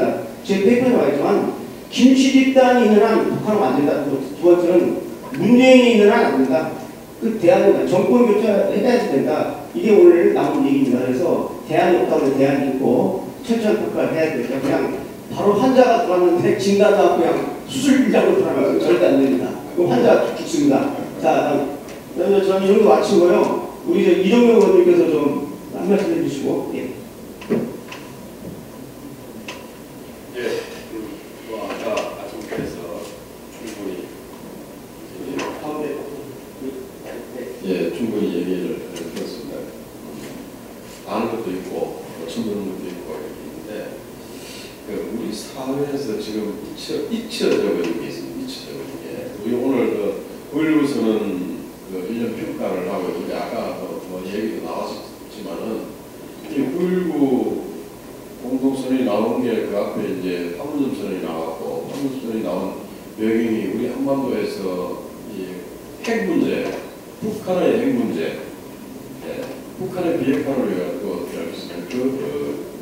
그서부터 출발을 했는데, 지금쯤은 이게 9.19 판문점 이런 얘기, 평양 이런 얘기가 있지, 이게 출발점이 어디서부터 시작했는지 우리 국민들이 잘 잊어버리고. 그 잊어버린 것 중에 북한의 비핵화도 있고 또 두 번째는 아예 북한의 비핵화가 아니라 안보라는 것을 아예 통째로 잊어버린 것 같습니다. 안보라는 것을. 안보 국방에 대해서. 최근에도 동해 삼척항에 북한 모수 동정선이 들어오고 아까 뭐 서해 쪽에 또 이제 내일 모레 되면은 저쪽 남쪽 동해 서해만 개방된 게 아니라 남쪽 우리 해군 가장 최고의 전략기지가 있는 진해기지 앞에 있는 전호도 개방하고 대문을 우리 전략기지 해군 전략기지 대문을 열어주겠다고 이렇게 하고 있습니다. 이런 안보 자체를 잊어먹는 거죠. 이게 국민들만 잊어먹는 게 아니라 우리 정치권에서도 잊어먹는 거죠. 미사일을 계속 며칠 최근에 거의 일주일 간격으로 2발씩 계속 쐈지 않습니까? 그렇게 쐈는데도 그런 걸 보고 이 정당 어떤 연찬회를 하고 있는데 연찬회 주제가 뭐냐? 경제 또 그런 것밖에 안 하는 거예요. 이 안보에 대해서 전혀 얘기를 하지 않고 있거든요. 재작년부터 저는 제가 국방위원으로서 그리고 군 출신이기 때문에 그 전에 대선 때부터 최근 보궐 대선 때부터 그 다음에 지방선거 이런 거 할 때 저는 가서 안보 문제에 대해서 이렇게 얘기를 하면은 이게 문제는 경제야 하면서 안보 문제 얘기하면 뼈 떨어지니까 얘기하지 마라. 그래도 저는 얘기를 했습니다. 얘기를 했는데 지금도 제일 심각한 문제가 이 안보 문제인데 물론 경제에 제가 소홀 안 하라고 얘기한 거 아닙니다. 안보 문제인데 지금까지도 이 안보에 대해서 별로 그때 어떤 무슨 상황이 있으면 그때 불러하고는 그 다음부터는 아예 또 다 제외시키고 아예 토의 주제에서 다 제외시키고 과연 이 우리 국민들하고 정치권에서 현재 우리 대한민국이 처해져 있는 이 문제를 인식하느냐? 아까 대부분 다 인식하고 또 평가도 하고 하기 때문에 그리고 아까 우리 이경국 대표님 이제 또 대한 이렇게 얘기를 했는데 여기 아시는 다 문제점 다 알기 때문에 이제 그게 필요하다고 얘기하지만은 여기 계신 분들은 다 압니다. 여기 계신 분들은 다 아는데 제가 국민들 우리 제 옆에 있는 친지들한테 이렇게 물어보면은 몰라요. 그래서 이 문제를 어떻게 해야 할 것인가? 국민들한테 전 국민들이 다 알 수 있도록 이 문제를 대국민 홍보 차원에서 먼저 해야 되느냐? 아니면은 아무리 홍보한다고 해봐야 한계가 있으니까 이 문제를 인식하고 있는 현재 우리 자유우파 세력들을 강력하게 좀 더 결집을 해가지고 이 세력으로 그냥 대응을 해나가야 되느냐 이것부터 저는 생각을 해야 된다고 생각합니다. 그래서 이게 아까 우리 이 대표님 말씀하셨지만은 대한 세력, 대한 인물 이런 게 없다고 했는데 이 대책을 구체화시켜서 바로 행동 아까 우리 신원식 장관님도 얘기했지만은 행동으로 나가야 되는 그걸 해야 한다고. 이런 학자들과 전략가들이 하는 이런 것들을 좀 결정을 해서 행동화할 수 있도록 하는 그 방향을 이제는 앞으로 더 집중적으로 논의를 해야 되지 않겠나 생각합니다. 예, 감사합니다. 우리 이종명 의원님께서 이 세미나 시작하기 전부터 계속 2시간 동안 자리에 있는데 사실상 많은 의원님들이 이렇게 오셨다 했지만 바쁘시니까 그러는데요. 감사합니다. 마지막으로 오늘 저희 정책 세미나를 마치면서 좀 못할 때까지 해주시잖아요. 마치면서 지금 시간이 됐다가지고 우리 정창만 박사님 한 말씀 해주시죠. 네. 저는 일반인 학회를 보면 다 해야 되지 않을까 생각하는데요. 여기 말씀드린 지금 아까 말씀드린 이경국 대표님 말씀하신 게 동의합니다. 그런데 제가 지금 여기 한국당 의원분들이 주최하시는 그런 모임이기 때문에 제가 말씀드리겠습니다. 우리가 안보를 하는 데서는 취약성을 확보하는 방법도 있고 위협 방사하는 방법도 갖고 있습니다. 그러면 우리가 지금 지소미아니 한훈련이 아까 전자권 이런 문제들은 사실 우리의 취약성을 감소시켜야 하는 대책 중에 하나죠. 그리고 반대가 있습니다. 그런데 여기서 논의했던 것들에 다 틀린 말이 없습니다. 다 보고입니다. 그런데 문제는 뭐냐면 현재 지금 한국당에서 제가 볼 때는 결기가 없다. 무슨 소리냐? 지금 이런 데 대한 나라의 걱정에 대한 다양한 스펙트럼은 있는데 그것이 한 곳으로 수렴되지 않는다. 그렇다면 이것을 어떻게 끌고 갈 것인가? 리더가 없다. 리더가 우리 그 국민들이 가려하고 있는 그런 부분들 제가 드린 말씀을 특별히 말씀드린 게 아니고 저는 제가 이쪽 그냥 관심 갖고 있는 그런 국민 한 사람을 말씀드릴 거예요. 그런데 제가 그 한국당이 돌아가는 그 길로 가서 보면 우리가 모시기를 할 때 보면 목을 진짜 하면은 다 그런 게 있어요. 손가락이 아프다 뭐다 다 뒤가 있습니다. 그런데 먹고 나서 얼굴 내밀면 다 나왔습니다. 그러면 실제 일하는 사람하고 눈물을 보겠습니다. 그래서 지금 그 아까 말씀하신 대로 현 정부에서 평화 프레임을 이게 그 괜히 성공했다 이렇게 바깥에 분석하시는데 저도 그 말씀 공감합니다. 그런데 우리 한국당에서 우리는 변호사가 아니고 이 한국당에서 이 다양한 스펙트럼을 그 한해 수용하지 못하기 때문에 이 복잡한 사안을 단순화해서 우화시켜야 국민들 움직이거든요. 그런데 너무 감정적인 얘기가 너무 많다. 그래서 우리가 좀 개선할 필요가 있지 않습니까? 그 다음에 마지막으로 말씀드리고 싶은 것은 지금 현 우파 부분에서 하고 있는 극단적인 발언들은 제가 볼 때는 확산적인 질문이 없습니다. 따라서 우리가 안보를 하는 분들도 객관적으로 얘기해서 예쁜데 우리가 9.19 하위를 할 때 군사분야 이렇게 얘기할 때는 정확하게 무조건 망했다 이게 아니고 비례성과 등가성의 원칙에 의해서 왜 이게 문제가 있다는 얘기를 해야 됩니다. 그리고 우리 국가가 과거에 50년대, 60년대 대한 게 아니라 우리가 미국한테도 할 말을 할 필요는 있습니다. 그런데 문제는 뭐냐면 우리가 대안이 없다는 거예요. 여러분들 터키가 미국한테 왜 대립니까? 에르도안이 그 사람이 몰려나고 그 사람이 아니지 않습니까? 거기에 터키는 그렇게 했을 때 미국이 자기들을 끌려올 수 있는 지뢰들을 갖고 있는 겁니다. 그런데 우리는 이번에 대책 없이 빨리 나가라고 얘기 않습니까? 이런 거에 대해서 한국당에서 좀 그런 부분들을 메시지를 분명히 해줬습니다. 이상. 예, 감사합니다. 그럼 마지막으로 우리 신재철 의원님께서 마무리 클로징을 하겠습니다. 예, 관심을 가져주셔서 고맙습니다. 요즘에는 옛날에는 일반 국민들은 안보는 별로 걱정을 안 하고 선민이 나라에서 잘 지켜주니까 걱정을 안 했는데 요즘에는 일반 국민들이 이거 지금 이러다가 나라 망하는 것 아니냐라는 그런 걱정을 하게 되는 심각한 상황으로 돼가고 있는데 그런 부분들이 이제 하나로 바로 9.19 작동을 했는데 이런 부분들을 국민들한테 제대로 알리고 그래서 국민들이 깨어날 수 있도록 열심히 노력하도록 하겠습니다.